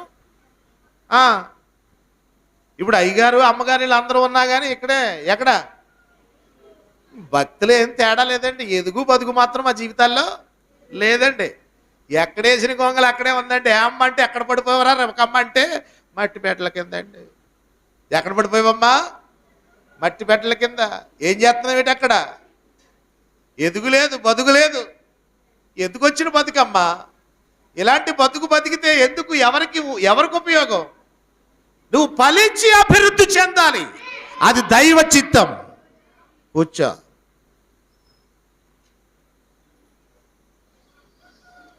ఈ మట్టి బిడ్డల కింద విత్తనం పడిపోయి ఏం చేస్తుంది? నిన్ను కాదమ్మాయి, నిన్ను కాదులే, నువ్వు అనుకోకు. నిన్ను కూడా కాదు, మిమ్మల్ని ఉదాహరణగా తీసుకుంటున్నాను అంతే. ఆ రోజున యేసయ్య ఆ మట్టి పెట్టెలను ఎలా తీసుకున్నాడో నిన్ను అలా తీసుకుంటున్నాను. ఓకేనా? అయితే ఫలింపు లేనటువంటి సంఘం ఏ సంఘం అది? చెప్పాలి. ఎద్దులు బలము చేత విస్తారమైన వచ్చుబడి వచ్చేదే. పొలం బాగానే ఉంది, కానీ విత్తనాలు జల్లుతా ఉంటుంటే ఏవేలు ప్రవక్త చెప్పినట్లుగా విత్తనాలు ఎక్కడ పడ్డాయి? మట్టి బిడ్డల కింద పడ్డాయి. మార్కు సువార్త 4:15 నుంచి 20 వరకు కొన్ని సందర్భాలు కనపడుద్ది. మీరు చదవక్కర్లేదు, నేను చదువుకుంటూ వెళ్తాను. నేను చెప్పేస్తానులేండి, టైం ఓవర్ అయిపోతుంది. నేను అనుకున్న వాక్యాన్ని మీకు అందించి నేను వెళ్ళలేను కనుక నేను త్వరగా ముందుకు ముగించుకుని వెళ్తాను. అయితే ఇప్పుడు ఫలింపు లేనటువంటి సంఘం మట్టి ఎక్కడ పడిపోయింది? విత్తనం మట్టి బిడ్డల కింద పడిపోయింది కాబట్టి కుళ్ళిపోతుంది. ఇప్పుడు ఫలింపు లేనటువంటి సంఘం, ఇప్పుడు విత్తనము ఒకటి, అది ప్రవక్త చెప్పినట్లుగా మట్టి కింద పడిపోయింది, ఇక ఎదుగులేదు. రెండవది త్రోవ పక్కన పడ్డాయట. 15 ఉంటుంది మార్కు సువార్తలో, చదవకండి, ఇదేంటి. ఎక్కడ పడ్డాయి? త్రోవ పక్కన పడ్డాయంట. మరి త్రోవ పక్కన పడితే విత్తనాలు ఏమవుతాయి? ఆ విత్తనాలను ఎవరు ఎత్తుకుపోయారు? సాతాను ఎత్తుకుపోయాడు. విత్తనాలు ఏమన్నా క్వాలిటీ విత్తనాలు కాదంటారా? పొలికాయలు అంటారు విత్తనాలు, డూప్లికేట్ కంపెనీ అంటారా? విత్తనాలు ఒరిజినలే. విత్తనాలు ఎక్కడ పడ్డాయి? త్రోవ పక్కన పడ్డాయి. ఎప్పుడైతే త్రోవ పక్కన పడ్డాయో ఆ త్రోవ పక్కన పడినటువంటి విత్తనాల మీద కన్నేసాడంటే ఒకడు. మంచినీళ్ళ పడిన విత్తనాల మీద కన్నేయటానికి ఆడు కంట్లో పొడిచేస్తారు, పని అవదు. ఏమంటే లోకుగా ఉన్న వాళ్ళ మీదే కదా అందరూ పడతారు. మాట్లాడరేటి కొంచెం వీక్గా కనపడి ఇంకెళ్ళ వెనకాల ఎవరూ లేరు, వీళ్ళని ఏమన్నా అన్నా కానీ ఎవరో ఏమనలేరు అనుకున్న వాళ్ళు అంటే చెప్పడరా తల్లి, లోకు కదా, లోకువే కదా, అంత లోకు మాట. ఇప్పుడు విత్తనాలు ఎక్కడ పడ్డాయి? త్రోవ పక్కన పడేటప్పటికి ఎవరెత్తుపోటకు వచ్చేసారట? సాతాను వచ్చి ఎత్తుకుపోయాడంట. ఇప్పుడు ఈ సంఘంలో నుంచి చాలా మంది బయటికి వెళ్ళిపోయిన వాళ్ళు ఉన్నారా? మాట్లాడాలి. ఈ సంఘంలో నుంచి వేరే సంఘంలోకి వెళ్ళిపోయిన వాళ్ళు ఎవరన్నా ఉన్నారా? లూదియామ్మే చెప్తున్నారు, మీరు ఎవరో చెప్పట్లేదు. లేరు కదా. చాలా సంఘాల్లో ఎత్తుకుపోతున్నారు. ఎలాగ ఎత్తుకుపోతున్నారు చెప్పాలి, చెప్పాలి. ఏం చేస్తున్నారు? చాలా సంఘాల్లో ఏం చేస్తున్నారు? విత్తనాలు విత్తుతా ఉంటుంటే, ఏమంటే విత్తనాలు విత్తేటప్పుడు ఆ పొలం పాపం కష్టపడటానికి ఎద్దులు ఎంత కష్టపడతారా? బంగారం, నీ పేరేంత పేరు తల్లి? నీ పేరే షారోన్ లిల్లీ. అబ్బా అద్భుతం, స్తోత్రం. చాలా మంచి పేర్లు సెలెక్ట్ చేసి పెడుతున్నారండి బాబు మీ అయ్యగారు. పెద్ద అయ్యగారు పెట్టిన పేర్లే, అందుకే అంత గట్టిగా ఉన్నాయి.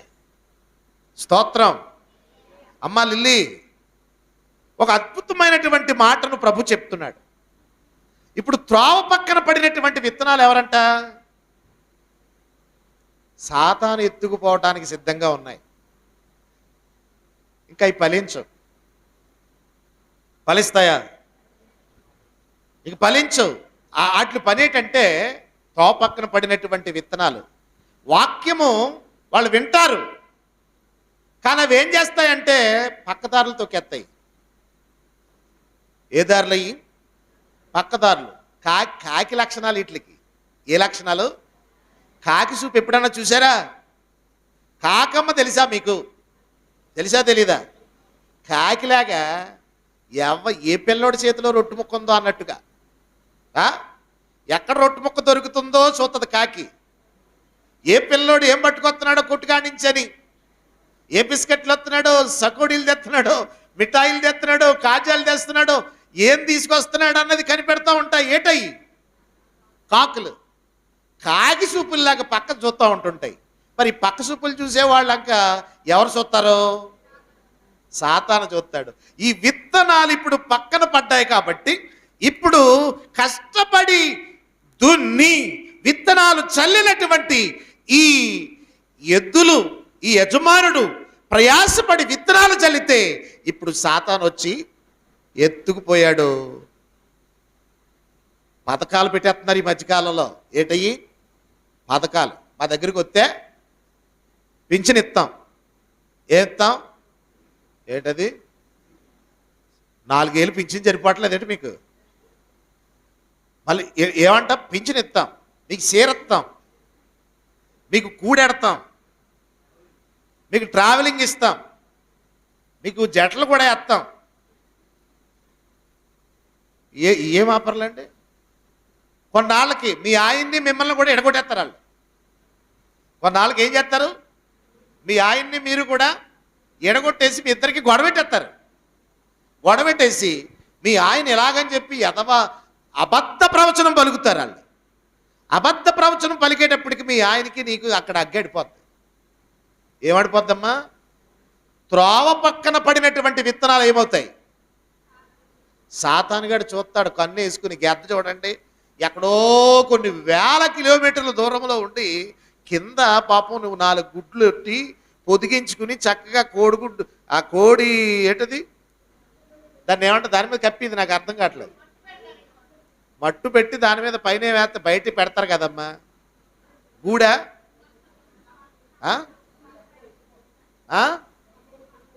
గంప కరెక్ట్, తిమోతి గారే. ఈ గంపలో వేస్తారు. తల్లి కొంచెం అటు ఇటు అక్కడ ఆహారం ఉందని జాయి కొంచెం తీసుకునేటప్పటికి ఇది కొంచెం అంటది, ఇది పక్కకి వెళ్ళి కుక్కు కుక్కు కుక్కు అంటుంటే అక్కడ ఏ లోకలు దొరికినాయి అని పిల్లలు ఇవి కూడా బయటకు వస్తాయి. ఇది ఎక్కడి నుంచి వస్తుంది చెప్పండి గద్ద? ఎక్కడి నుంచో చూసి తల్లి కొంచెం పక్కకి వెళ్తుంది, ఈ లోపల గెద్దొచ్చి ఎత్తుకుపోతుంది. ఇప్పుడు త్రోవ పక్కకి వెళ్ళాయి అంతే తల్లి నిడిచి. ఎవరు? కోడి పిల్లలు. అలాగే ఇప్పుడు సంఘాలను ఎత్తుకొని పోవటానికి ఇప్పుడు ఎలాగున్నారు? రెడీగా ఉన్నారు. తిమోతి గారు మీరు చాలా బాగున్నారండి, మా సంఘంలోకి వచ్చేయండి. మీరు మా సంఘంలోకి వస్తే అక్కడ కూర్చోటం కాదు, స్టేజ్ ఎక్కిచ్చేస్తాం అంటారు. ఏమెక్కిచ్చేస్తాం? ఓరే అయ్యగారు అక్కడ కుర్చీ చేస్తున్నారా, ఈ అయ్యగారు అయితే కుర్చీ ఎక్కిచ్చే స్టేజ్ ఎక్కిచ్చేస్తాడంటే అదే బాగుంది కాదురా మనకి. ఇక్కడికి వచ్చిన వెంటనే మీకు పూల బొక్క ఎట్టిస్తాను, అక్కడికి వచ్చిన వెంటనే దండ ఎత్తాను, అక్కడికి వచ్చిన వెంటనే సాలువా కప్పుతాను, అది అయిపోయిన వెంటనే అన్నీ మీకే ఇచ్చేస్తాను. మీరు ఏం చేస్తారు అప్పుడు? స్టేజ్ ఎక్కేస్తారు అంతే కదా. ఈ ఇత్తనాలన్నీ ఏ ఇత్తనాలు? మీరు కదలే, ఈ ఇత్తనాలన్నీ ఏ ఇత్తనాలు? దొంగ ఇత్తనాలు అండి. ఏ దారిని పడ్డాయి? త్రోవ పక్కన పడ్డాయి. ఎలా ఫలిస్తాయి? మూడవది, ముందేమో మట్టి పెట్టెల కింద పడ్డాయి. రెండవది త్రోవ పక్కన పడ్డాయి. మూడవది రాతి నేలను పడ్డాయి. ఎక్కడ? రాతి నేలను పడ్డాయి. 16వ వచనం మాట. రాతి నేలను పడ్డాయి అంటే దీనికి అర్థం ఏంటి? సంతోషంగా ఎన్న వెంటనే అంగీకరిస్తే. ఇప్పుడు వాక్యం చెప్తున్నాను నేను మీకు. వెంటనే మీరు ఏమంటారంటే చెప్పండి, వెంటనే ఒకటే అంటారు, అబ్బా అయ్యగారు ఎంత బాగా చెప్పారండి. ఏమంటారు? కుర్రోడంటే మరి అయ్యగారు తీసుకొచ్చారు రే, ఏం చెప్పారురా, ఎంత బాగుందిరా అంటారు. అంటే వీళ్ళకి వాక్యం వెంటనే ఎక్కింది. ఇప్పుడు రాతి నేల మీద ఎప్పుడైతే విత్తనం పడిందో అది ఏం చేస్తుందండి తిమోతి గారు? వెంటనే అది మొలిసినట్టు మొలుస్తుంది. కొంచెం ఎండగాస్తుంది కదా, అప్పటికప్పుడే ఒకసారి ఎక్కువది. ఇలాంటి వాళ్ళు ఉంటారని కొంతమందికి. ఇలాంటి రకాలు ఏంటంటే, ఇలాంటి లక్షణాలు ఏంటంటే, ఒక్కొక్కరికి హెచ్చు వచ్చినా పట్టుకోలేము, పిచ్చి వచ్చినా పట్టుకోలేము. ఇలాంటి రకాలకు ఏం పట్టుకోలేము? హెచ్చు వచ్చినా పట్టుకోలేము, పిచ్చి వచ్చినా పట్టుకోలేము. నిలబడరేళ్ళ సంఘంలో అయ్యగారిని కూడా కంగారు పెడతారు. అయ్యారా అంటే ఇదేటమ్మా కంగారు పడకు అనిపించినోడు అన్నీ తెలుస్తాయి. కానీ తీరా చూస్తే ఇప్పుడు ఏమనుకుంటుంది? ఇప్పుడు హెచ్చు వచ్చేసింది అంటే వాక్యం అంది అయ్యగారు చెప్పి వెళ్ళిపోయారు, నేను ఏదో చేసేస్తానని. మొత్తానికి అలాగని ఇలాగని అలాగని మొత్తానికి అందరిలోనూ కూడా ఏదో గలిపిని చేసేసి నిలకడలేనటువంటి భక్తి చేసి నిలకడలేనటువంటి మాటలతో అప్పటికప్పుడు ఉప్పొంగిపోయి ఎండగాసిన వెంటనే ఏం చేస్తుంది? అది ఎండిపోద్ది. అందుకే తల్లి అప్పటికప్పుడే ఆనందం, విన్న వెంటనే ఒకసారి వచ్చింది అంతే. ఇంక తర్వాత ఏమైపోయింది? వదిలేసాం. నెక్స్ట్ ఆ జాబితా అది. అలాంటి రకాలవి అవి కూడా ఫలించవు. తర్వాత ఏంటయి? ముండ్ల పొదలలో పడ్డ విత్తనాలు. ఈ యొద్దులే తమ్ముడు, అయ్యో పర్లేదు. ముండ్ల పొదలలో పడ్డ విత్తనాలు. ఏ పొదలోని? ఎలాగుంటాయి? 18వ వచనం మాట.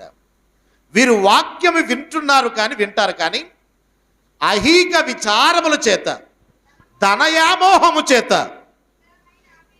ఇతరమైనటువంటి అపేక్షల చేత ఏం చేస్తారు వీళ్ళు?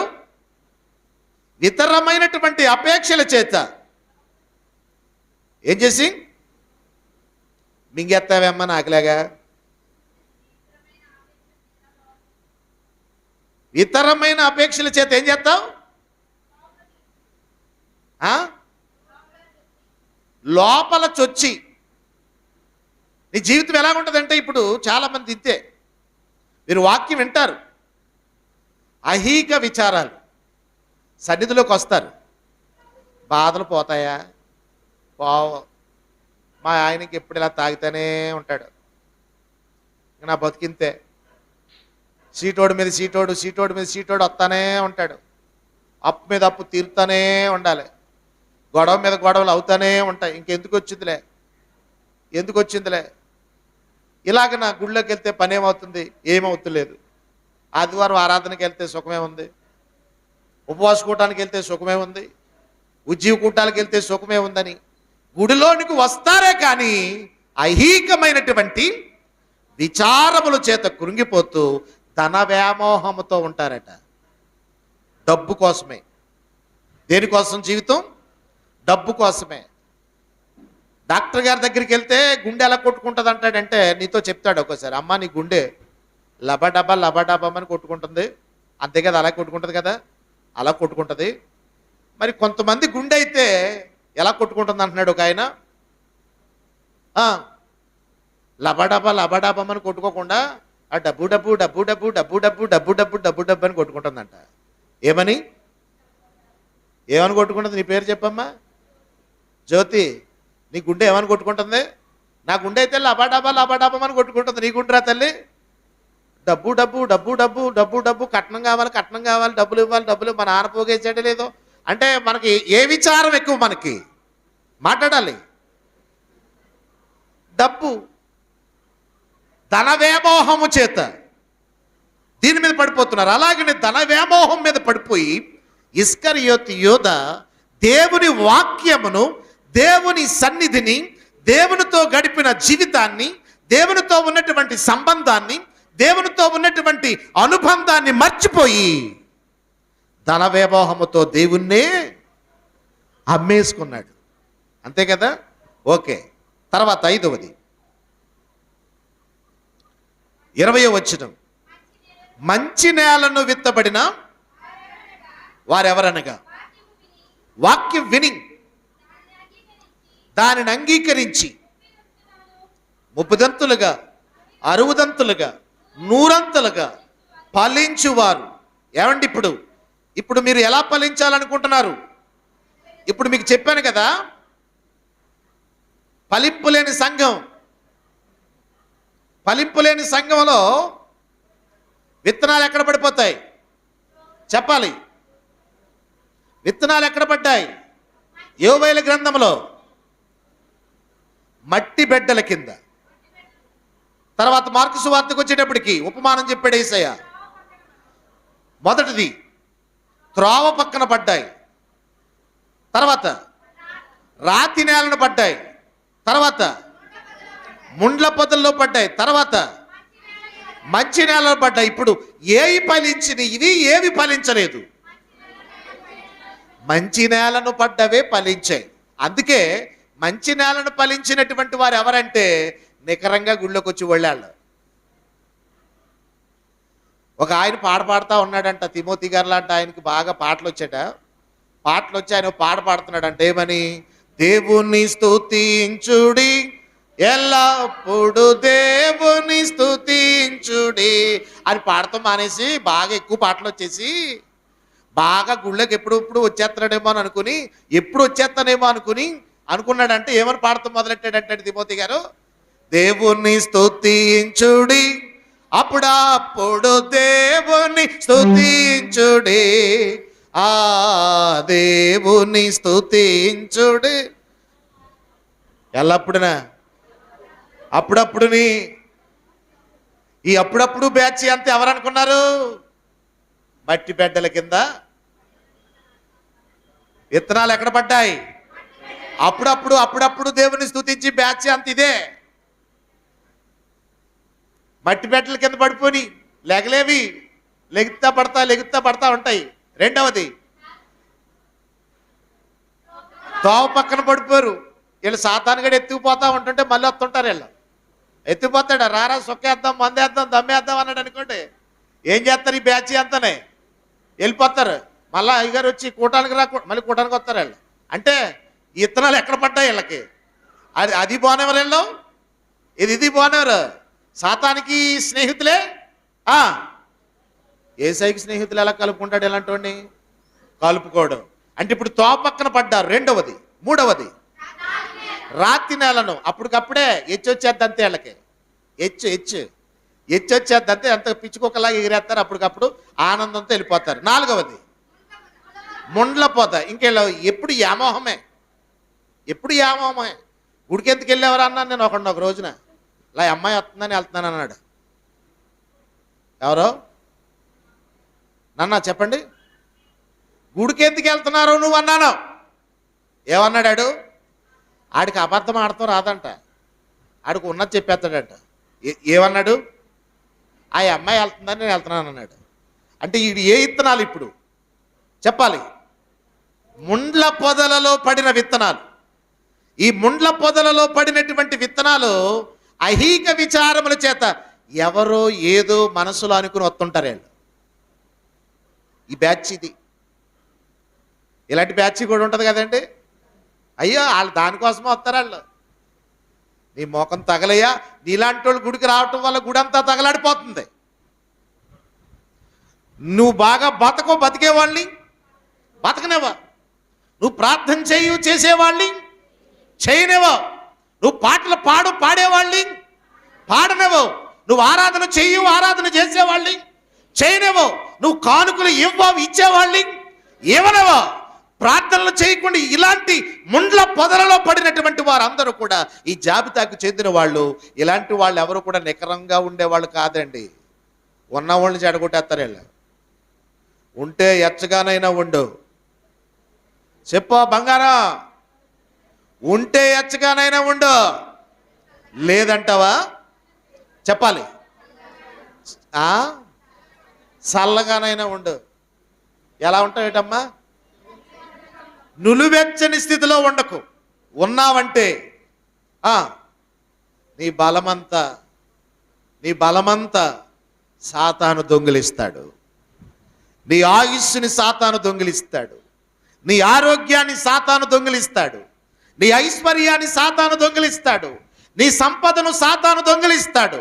నీకున్నటువంటి సర్వమును కూడా సాతాను దొంగిలించి లాస్ట్కి ఆ పందులు పొట్టును తిన్నాడు చూడండి. వాడు ఆ పందులు పొట్టును తిన్నాడు కదా. ఎవడు వాడు? గారాల కొడుకు, గారాల పట్టి, గారాల ముద్దుల కొడుకు. ఇంత చేస్తే ఈ కొడుకు ఏం చేస్తున్నాడు? ఇప్పుడు పందులు పొట్టు తింటున్నాడు. దేనికో తెలుసా? దేనికోసమో తెలుసా? వీడికి ఏమైపోయింది ఇప్పుడు? వీడు దేవుని వాక్యానికి చోటివ్వకుండా ముండ్ల పొదలలో విత్తనాలు పడటం వల్ల నికరం లేనివాడు, నిలకడలేనివాడు. అందుకే చల్లగానైనా ఉండు, వెచ్చగానైనా ఉండు, కానీ నులివెచ్చని స్థితిలో మాత్రం ఉండొద్దు. అందుకే దేవుని బిడ్డలారా మీకు చెప్పేది ఏమిటంటే, ఇప్పుడు విత్తనాలను చక్కగా మీరు ప్రభు కొరకు మీరు మట్టి బెడ్డల కింద పడిపోయినటువంటి విత్తనాలుగా మీరు ఉండకండి. కొన్ని జాబితాలు చెప్పుకొచ్చాను. అవి వాటి వలె మీరు ఉండకుండా దేవునికి భయపడుతూ ముందుకు సాగిపోవాలని నేను మీకు తెలియపరుస్తూ ఉన్నాను. మూడవది, పరిశుద్ధ గ్రంథంలో ఒక మాట నేను చెప్పి ముగిస్తాను. పరిశుద్ధ గ్రంథంలో మూడవది ద్వితీయోపదేశ కాండము.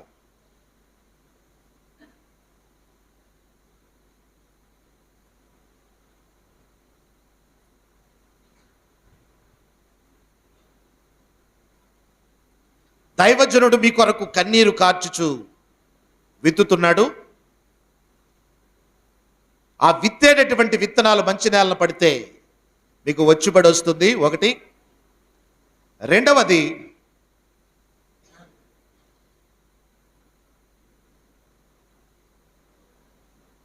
ఆ దైవజనుడు నూడ్చేటటువంటి ఆ ఎద్దుకు మూతికి కళ్ళెం పెట్టకండి, సంతోషంగా నోడ్చనివ్వండి.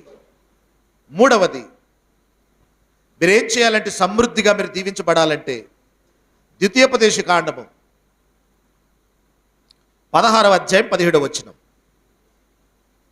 16వ అధ్యాయం 17వ వచనం వినండి. మీరు సమృద్ధి గలవారై ఉండాలనుకుంటే, ఏమండి వినండి, ఏమండి మీరు సమృద్ధిగా మీ కుటుంబాలు దీవించబడాలని ఎంతమంది అనుకుంటున్నారు? ఒక్కరోజు కోటేశ్వరులు అవ్వాలని ఎంత ఆశపడుతున్నారు? ఒక్కరోజులో కోటేశ్వరులు ఎవరికన్నా ఆశలు లేవు. కరెక్ట్గా చెప్పానన్నా. ఓకే, మరి అంచెలంచెలుగా దీవించబడాలని ఎంతమంది అనుకుంటున్నారు? అయ్యో అవోయ్, అందరూ అంచెలంచెలుగా దీవించబడాలనుకుంటున్నారు. చాలా సంతోషం. మీరు దీవించబడటంలో ఒక రహస్యం ఉంది. 16వ అధ్యాయం 17వ వచనం చదవండి. వట్టి చేతులతో యెహోవా సన్నిధిని కనబడక నీ దేవుడైన యెహోవా నీకు అనుగ్రహించిన దీవెన చొప్పున ప్రతివాడు తన శక్తి కొలది ఇయ్యవలెను.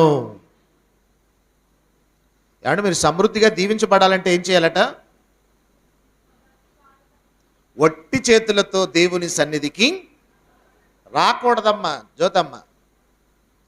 వట్టి చేతులతో ఎక్కడికి రాకూడదు? దేవుని సన్నిధికి రాకూడదు. మీరు ఎక్కడికైనా ఎవరి దగ్గరికైనా హాస్పిటల్కి వెళ్తున్నారనుకో, ఏం పట్టుకెళ్తారు చెప్పాలి? డబ్బులు పట్టుకెళ్తారా? ఏం పట్టుకెళ్తారు? ఓకే, డబ్బు ఉన్న వాళ్ళు డబ్బు పట్టుకెళ్తారు. కొన్ని ఈ మాట తీసేయలే తల్లి. కొంతమంది ఏమో ఫ్రూట్స్ పట్టుకెళ్తారు, కొంతమంది ఏమో ఆపరేషన్ పేషెంట్ అయితే బ్రెడ్స్ పట్టుకెళ్తారు, రస్కులు పట్టుకెళ్తారు. అంతేనా? అంటే గౌరవం అది. ఏదో ఒకటి పట్టుకెళ్తాం అన్నది ఏమంటారు దాన్ని? ఒక విధమైన వాళ్ళకు ఒక ధైర్యాన్ని నింపటానికి ఏదో ఒకటి పట్టుకుని మీరు అది గౌరవించినట్లు, అంతే కదా? మరి దేవుని సన్నిధికి మీరు వచ్చినప్పుడు ఏం చేయాలట చెప్పాలి? శక్తి కొలిదిన వట్టి చేతులతో రాకూడదు. ఎలా రాకూడదమ్మా రేపకమ్మా? వట్టి చేతులతో రాకూడదు. ఏం పట్టుకొని రావాలి? ఇప్పుడు మట్టి పట్టుకుని రావాలా? ఏమిటి రాలే అమ్మా? వట్టి చేతులతో రాకుండా ఏం పట్టు రావాలి మరి? దేవుడు మిమ్మల్ని దీవించిన రీతిగా. ఎలాగా? అక్కడ అలా కనపడుతుంది. దేవుడు మిమ్మల్ని దీవించిన రీతిని బట్టి, దీవించిన చొప్పున ప్రతి వాడును శక్తి కొలది పట్టుకుని రావాలట ప్రభు దగ్గరికి. చప్పట్లు కొడదాం. హల్లెలూయా, హల్లెలూయా. ఇక్కడికి వచ్చినటువంటి వారిలో ఎంతమంది దేవుని సన్నిధికి వచ్చి మీ చప్పట్లు కొట్టిన వాళ్ళు అందరూ కూడా తలోక 500 ఇచ్చారనుకో, ఇలాంటి కూటాలు ఎన్ని పెడతారు? చప్పట్లు కొట్టిన వాళ్ళు అందరూ ఎంత మాట్లాడరేటి? ఎంత ఉందండి తిమోతి గారు? తలోక 500 ఇస్తే ఇలాంటి కూటాలు 3 రోజులు కాదు 30 రోజులు ఎట్టేస్తారు. అవునా? భోజనాలు కూడా ఇక్కడే చేస్తారు. ఇంకా అంటే ఇప్పుడు వట్టి చేతులతో వచ్చేస్తున్నాం. ఎక్కడికన్నా వెళ్తే ఏం పట్టుకెళ్తాం? మాట్లాడబెట్టి ఏదోటి పట్టుకెళ్తావు. సన్నిధికి వస్తేనే నువ్వేం చేస్తావు? ఉపవాస కూటం ఎప్పుడు పెడతారు అయ్యగారు? ఉపవాస కూటం వారానికి ఒకసారి ఎప్పుడు పెడతారో రూపకమ్మ? శుక్రవారం నాడు వట్టి చేతులతో వచ్చేస్తారు. మీరు ఎంతమంది అలా ఉన్నారు? చేతులు పైకి ఎత్తండి. వట్టి చేతులతో శుక్రవారం నాడు వస్తున్న వాళ్ళు చేతులు పైకి ఎత్తండి. అమ్మ, వట్టి చేతులతో వస్తున్నాం అయ్యగారు. అసలు రారా? బైబిల్ అట్టుకొస్తున్నారా? వట్టి చేతులతో ఎందుకు వస్తాం? మేము బైబిల్ అట్టుకొస్తున్నాం అంటుందమ్మా. మీరు వట్టి చేతులతో దేవుని సన్నిధికి మీరు శక్తి కొలది మీరేం చేస్తుండాలి? దేవునికి పట్టుకుని రావాలట. స్తోత్రం. ఎలాగా? దీవించబడిన చొప్పున. అలాగన మీరు చేసి మీరు ఆశీర్వదించబడతారు. మీకు ఒక విషయాన్ని చెప్తాను, ఒక సీక్రెట్. ఆర్జలి అనేటటువంటి ఒక ఆయన ఇప్పుడు ప్రతి చోట కూడా ఇప్పుడు మిషన్లు వచ్చినాయి అంటున్నారు కదా. ఏ మిషన్లు అయ్యి? పెద్ద పెద్ద జేసీబీలు, బుల్డోజర్లు, తర్వాత కసర్స్, పెద్ద పెద్ద యంత్రాలు. ఈ మిషన్స్ కనిపెట్టినటువంటి ఆయన ఆర్జేలి, ఆయన పేరు. ఆయన ఫస్ట్ గుంట మొట్టమొదటిగా ఒక మందిరం కట్టాలనుకున్నాడట. ఏం కట్టాలి అమ్మా? ఏనండి, ఏం కట్టాలనుకున్నాడు? ఒక మందిరం కట్టాలనుకున్నాడు. కట్టేయడంట. మందిరం కట్టేటప్పటికి ఆయనకి ఒక మందిరం దేవుని కట్టాడంట. ఒక ఫ్యాక్టరీయే దేవుడు ఆయనకి ఇచ్చేసాడట. ఏమిచ్చాడు? ఒక మందిరం దేవుని కట్టాడు, ఒక ఫ్యాక్టరీ ఒక కంపెనీ, ఉన్నతమైన కంపెనీ ఆయనకి ఇచ్చేసాడంట. అంటే ఒక్క మందిరానికి తనకు టర్నింగ్ పాయింట్ అక్కడేనండి. లక్కీ ఫెలో అంటే అదే. అద్భుతం జరిగింది. ఏదో ఒక రోజున అద్భుతం జరుగుతుంది అంటారు కదా, ఏదో ఒక రోజున నీకు టర్నింగ్ పాయింట్ ఉంది అంటారు కదా. ఒరే నువ్వు నక్కం తొక్కొచ్చావా ఏం తొక్కొచ్చావో తెలియదు కానీ ఒరే నువ్వు నీకేంట్రా లక్కీ అంటుంటారు కదా నిన్ను. ఆయనకి లక్కీ ఏంటనుకున్నారు? నక్క కాదు, కుక్క కాదు, దేవుని మందిరం కట్టాడట. దేవుడు కంపెనీ కట్టించాడట. స్తోత్రం, హల్లెలూయా. మనం బీదవాళ్ళం ఎప్పుడు బీదవాళ్ళుగానే ఉండిపోయాం. బీదవాళ్ళు గొప్పవారు అవ్వాలి, ఉన్నత స్థితికి రావాలి. దేవుని ఉద్దేశం అది. మీలో బీదలుగా ఉండకుండా ఉండాలంటే, మీరు బీదలుగా ఉండకుండా ఉండాలంటే దేవుని కొరకు దేవునిది మీరు ఇచ్చినప్పుడు మీలో బీదలు ఉండరట. హల్లెలూయా. మీలో ఎవరుండరు? బీదలు ఉండరంటండి. ఈ ఆర్జేలి అనబడినటువంటి ఈయన ఈరోజు ఎంత గొప్ప వ్యక్తి అయిపోయాడంటే తెలుసా? ప్రపంచంలో దేవునికి అందరూ కూడా 10వ భాగం ఇస్తారు. దేవునికి అందరూ ఏమిస్తున్నారు? 10వ భాగం ఇస్తారు. మీకులాగా మీరు ఎలాగైతే 10వ భాగం ఇస్తారో అలాగనే దేవునికి ఆయన 10వ భాగం కాదంట ఈరోజు ఇస్తంట. 10వ భాగం ఏమో ఆయన తీసుకుని 100కి 90 ఏమో దేవునికి ఇచ్చేస్తున్నాడట. 10 మాత్రమే ఆయన తీసుకుంటున్నాడట. అంటే చూడండి ఇప్పుడు ఎలా మారిపోయింది అద్భుతం, ఎలా మారిపోయింది ఆశ్చర్యం. మీరైతే ఏం చేస్తున్నారు? ఎవరో మాట్లాడరు. మీరైతే ఏం చేస్తున్నారు? 10వ భాగం ఇస్తున్నారు. మేము 10వ భాగం ఇస్తున్నామండి. మా కష్టార్జితంలో ఆర్జేలు వలె మేము ఉన్నతమైన స్థితికి వెళ్ళాలనుకుంటున్నాం. మేము కూడా 90% దేవునికి ఇచ్చి 10% మాత్రమే మేము తీసుకునే స్థాయిలో దేవుడు మమ్మల్ని ఉంచాలి. మేము 10% ఇస్తున్నాం దేవునికి అన్నవాళ్ళు ధైర్యంగా లేచి నిలబడండి. మేము ఇస్తున్నామని అన్నవాళ్ళు, మేము ఇస్తున్నామండి దేవునికి 10% అన్నవాళ్ళు చేతులు పైకెత్తి లేవండి పైకి. ఇస్తున్నానన్నవాళ్ళు 10% నేను ఇస్తున్నాను. 10వ భాగము నాకు వచ్చిన రాబడి ఏదైతే వస్తుందో. హల్లెలూయా. అర్థమైందా? ఎవరికన్నా అర్థమైందా? ఇంకా అర్థమా లేదా? ఎంతలో ఎంత ఇస్తున్నావమ్మా? బంగారం ఇల్లరా. ఎంతలో ఎంత ఇస్తున్నావు? ఇల్లరా. ఎంతలో ఎంత ఇస్తున్నావు? దేవుడు 10వ భాగంలో మాకు వచ్చిన దాంట్లో 10 భాగం ముందు దేవుడికి ఇస్తున్నాం, వెనకాల మేము తీసుకుంటున్నాం. ఏం చేస్తారా తల్లి నువ్వు? ఏం చేస్తావు? నేను ఇంటికాడ ఉంటాను, పిల్లలు చదివించుకుంటాను. ఎలా వస్తుంది ఆదాయం నీకు? నాకు ఆదాయం మా బాబులు ఉండారండి, మా బాబులు సంపాదించుకొస్తారు. అందులో 10వ భాగం ఇస్తున్నావు? 10వ భాగం ఇస్తున్నామండి. 7 అబ్బాయిలు, 7 అబ్బాయిలు 10 భాగం తీయగలుగుతారండి. వెరీ గుడ్, ఒక అబ్బాయికి వ్యాపారం జరగక వెనకబడిపోతాడండి. Very good. అదొకటేనండి. దేవుడు క్షమించమని అడుగుతున్నా. ఆ అబ్బాయిని కూడా. స్తోత్రం, అద్భుతం. నువ్వెలా ఇస్తున్నావు మెల్లరా?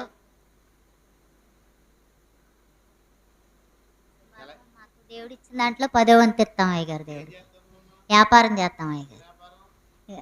అది సామాన్ల వ్యాపారం గట్ట చేస్తాం. 10వ వంతు ఇస్తాం అయ్యగారు. 10 భాగం ఖచ్చితంగా ఇస్తాం అయ్యగారు.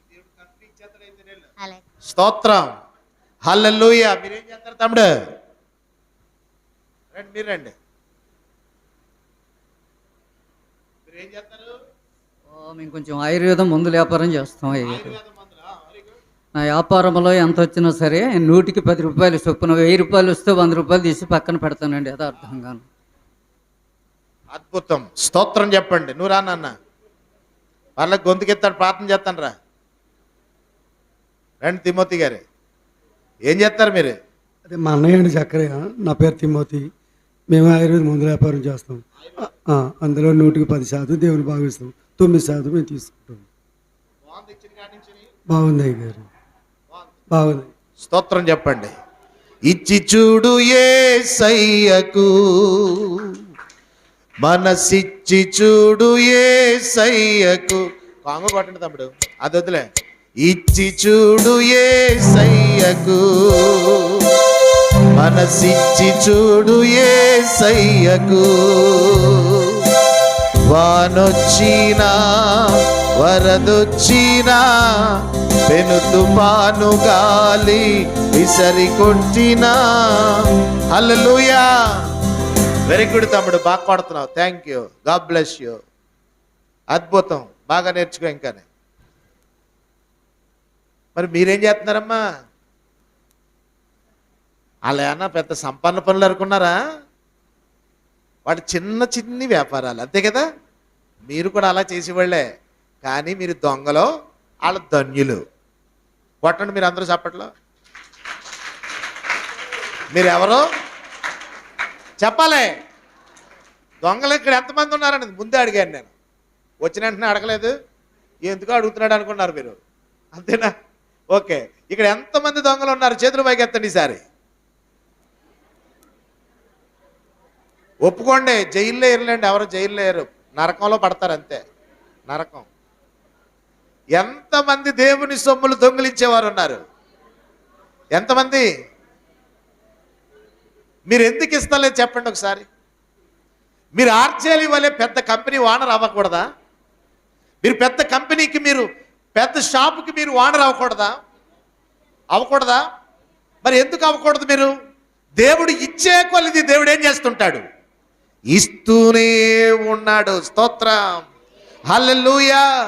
ఉన్నతమైనటువంటి వాడు, ఆయన దగ్గర విస్తారమైన ఏముంది? నిధి ఉంది. అది తీసుకుంటాం మీకు చేత కావట్లేదు సన్నాసిల్లారా. అది తీసుకుంటాం మీకు ఏం కావట్లేదు? చేత కావట్లేదు. అది ఎలా తీసుకుని తినాలో కూడా అర్థం కావట్లేదు. అన్నీ ఉన్నా కానీ అల్లు నోట్లో శనున్నట్టు. ఏంటి నీ బతుకు? ఇలాంటి బతుకు బతకటం వల్ల నీ జీవితంలో ఆశీర్వాదం ఎక్కడుంది? ఒక ఆవిడ అంటుంది, మొన్న అన్నీ ఉన్నాయంటే అయ్యగారు మా అల్లుడికి, కానీ ఆ నోట్లో శనుంది అయ్యగారు. అత్తగారి దగ్గర నుంచి ఎలా తినాలి ఆడికి తెలుస్తలేదంట. ఎలా తెలుస్తలేదంట? అన్నీ ఉన్నాయంట అల్లుడి ఆ నోట్లో ఏముంది? ఏమంటే మీకు దేవుడి దగ్గర అన్నీ ఉన్నాయి, కానీ ఆయన దగ్గర నుంచి మీరు ఎలా తినాలో తెలియట్లేదు అంతే. ఎలా తినాలో దేవునికి ఇచ్చే వాళ్ళకే తెలుసు ఆ టేస్ట్. స్తోత్రం చెప్పండి. దేవునికి ఇవ్వని వారికి తెలియదు, ఆ టేస్ట్ తెలియదు అంతే. అందుకే దేవుని యొక్క వాక్యం చెబుతుంది పరిశుద్ధ గ్రంథంలో, నిర్గమాకాండం 25:2 చదవద్దు. మనపూర్వకముగా దేవునికి ఇవ్వాలట. రెండవది 1 కొరింథీ పత్రిక 9:8 సమృద్ధిగా ఇవ్వాలట.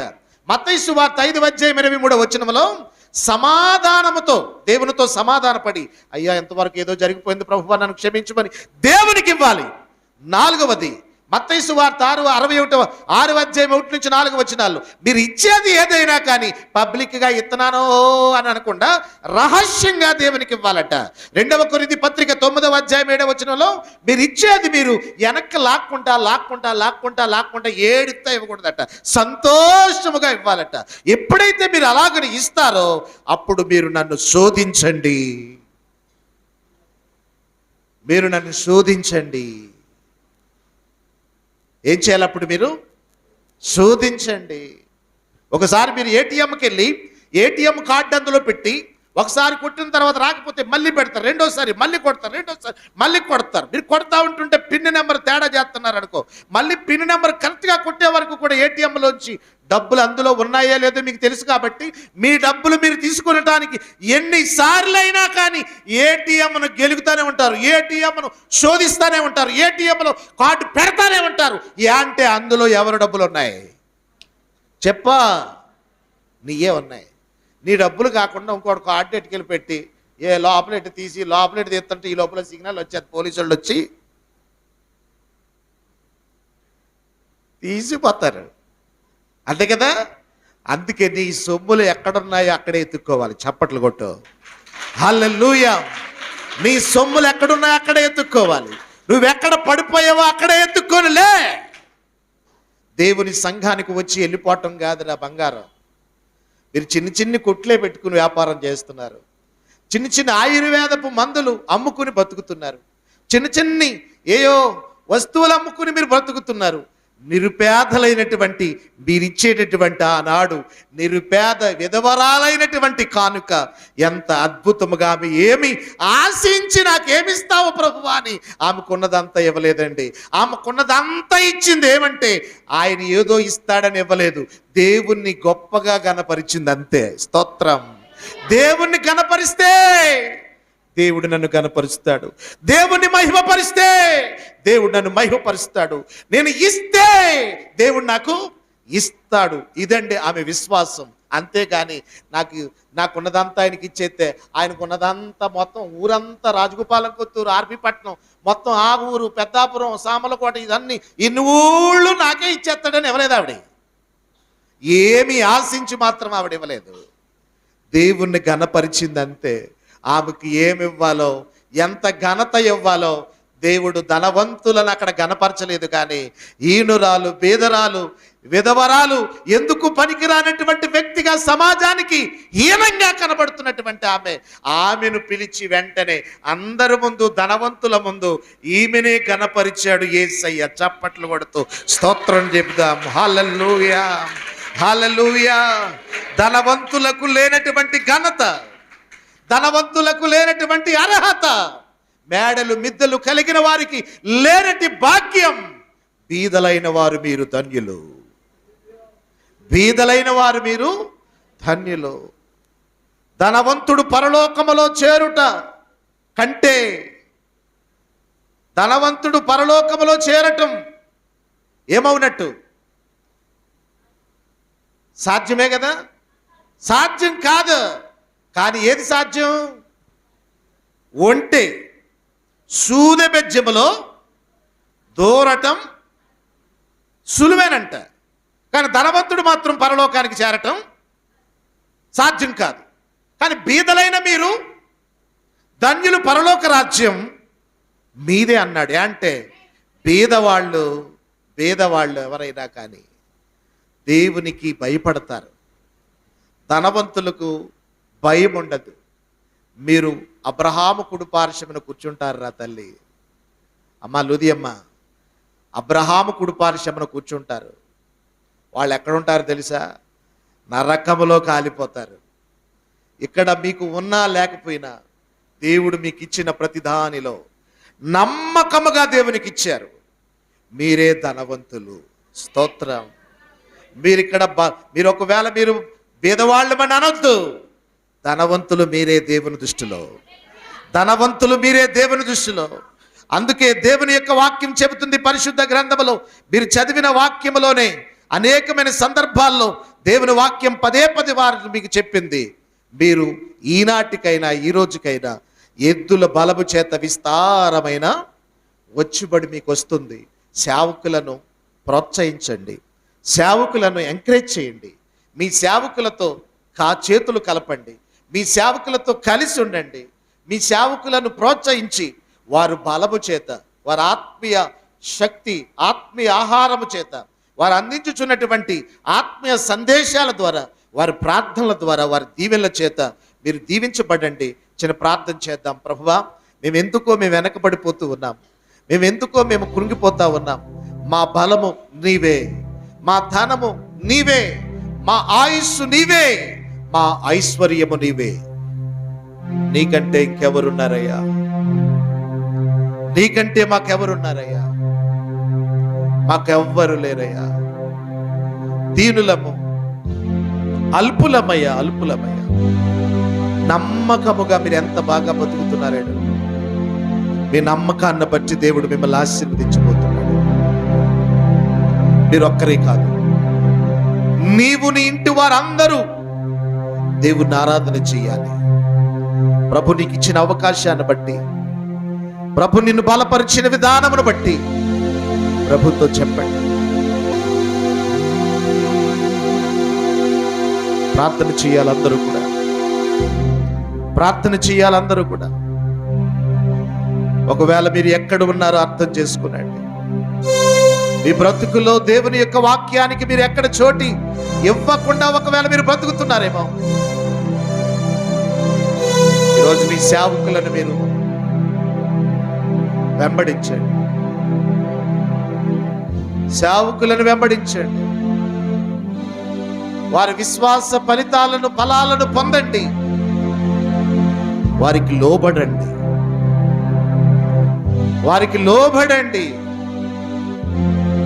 మాట వినండి, వారిని దుఃఖపెట్టకండి.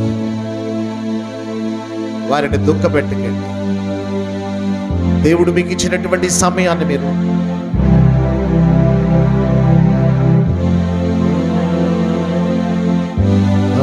హల్లెలూయా,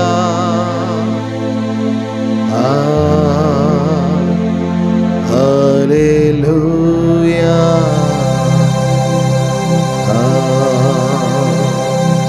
హల్లెలూయా, హల్లెలూయా. అందరూ లేచి నిలబడదాం. హల్లెలూయా, హృదయాలను తెరిచి హల్లెలూయా, హల్లెలూయా. చేతులు పైకి ఎత్తి,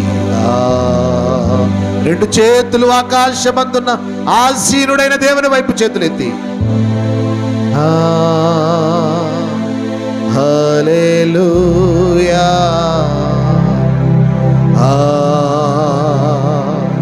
హల్లెలూయా. చెబుదామందరం హల్లెలూయా,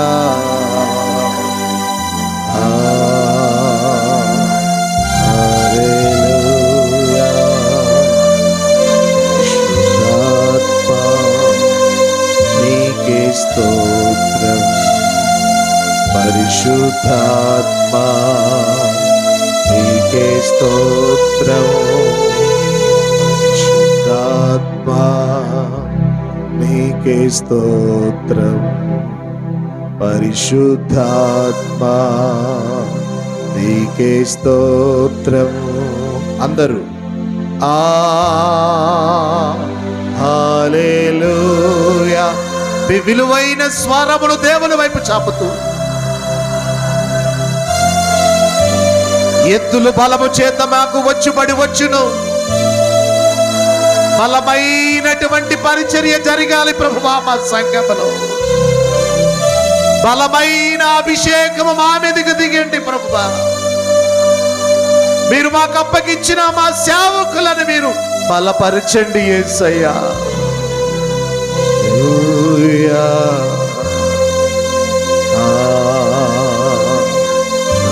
హల్లెలూయా, హల్లెలూయా. అందరూ హల్లెలూయా. హోలీ స్పిరిట్, మైటీ గాడ్ ప్రభువా, నీ నామములో నీ అభిషేకముతో మమ్మల్ని నింపి నడిపించుచున్నారయ్యా.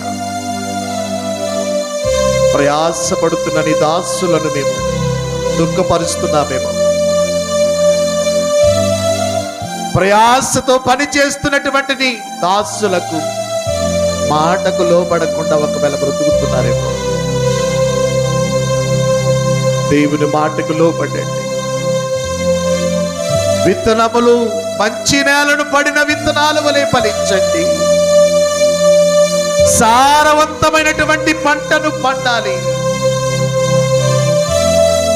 విత్తనాలు చల్లినవాడు కన్నీళ్లతో విత్తనాలు చల్లుతూనే ఉన్నాడు. మీరు సంతోషముగా ఉండాలని కోరుకుంటూనే ఉన్నాడు. మీరు దుఃఖపడకూడదని ఆయన దుఃఖపడుతున్నాడు. మీరు ప్రయాసపడకూడదని ఆయన ప్రయాసపడుతున్నాడు. మీ కొరకు ఆయన రక్తమును చిందించాడు, మీ కొరకు ఆయన ప్రాణమును అర్పించాడు.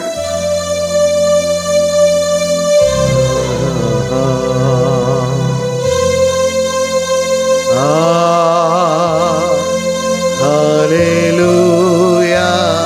చెబుతామందరం హల్లెలూయా,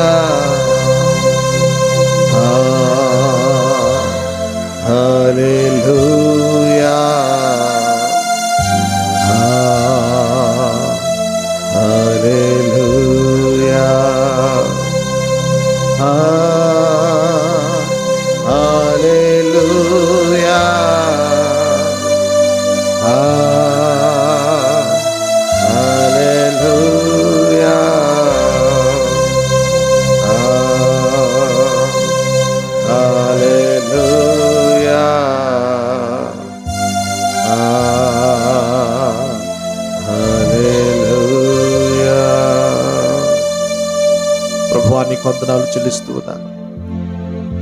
నీ బిడ్డలైనటువంటి వారు ప్రభువా ఏ స్థితిలో ఉన్నారో నీకు సమస్తమును తెలుసు కనుక వారి పరిస్థితులన్నిటి నుండి విడిపించమని ప్రార్థన చేస్తున్నాను. వారి స్థితిగతులన్నిటిని జ్ఞాపకం చేసుకోమని ప్రార్థన చేస్తున్నాను. ఏ పరిస్థితుల్లో ఉన్నప్పటికీ నీ కృప వారికి దయచేయమని ప్రార్థన చేస్తూ ఉన్నాను. నీ ఉన్నత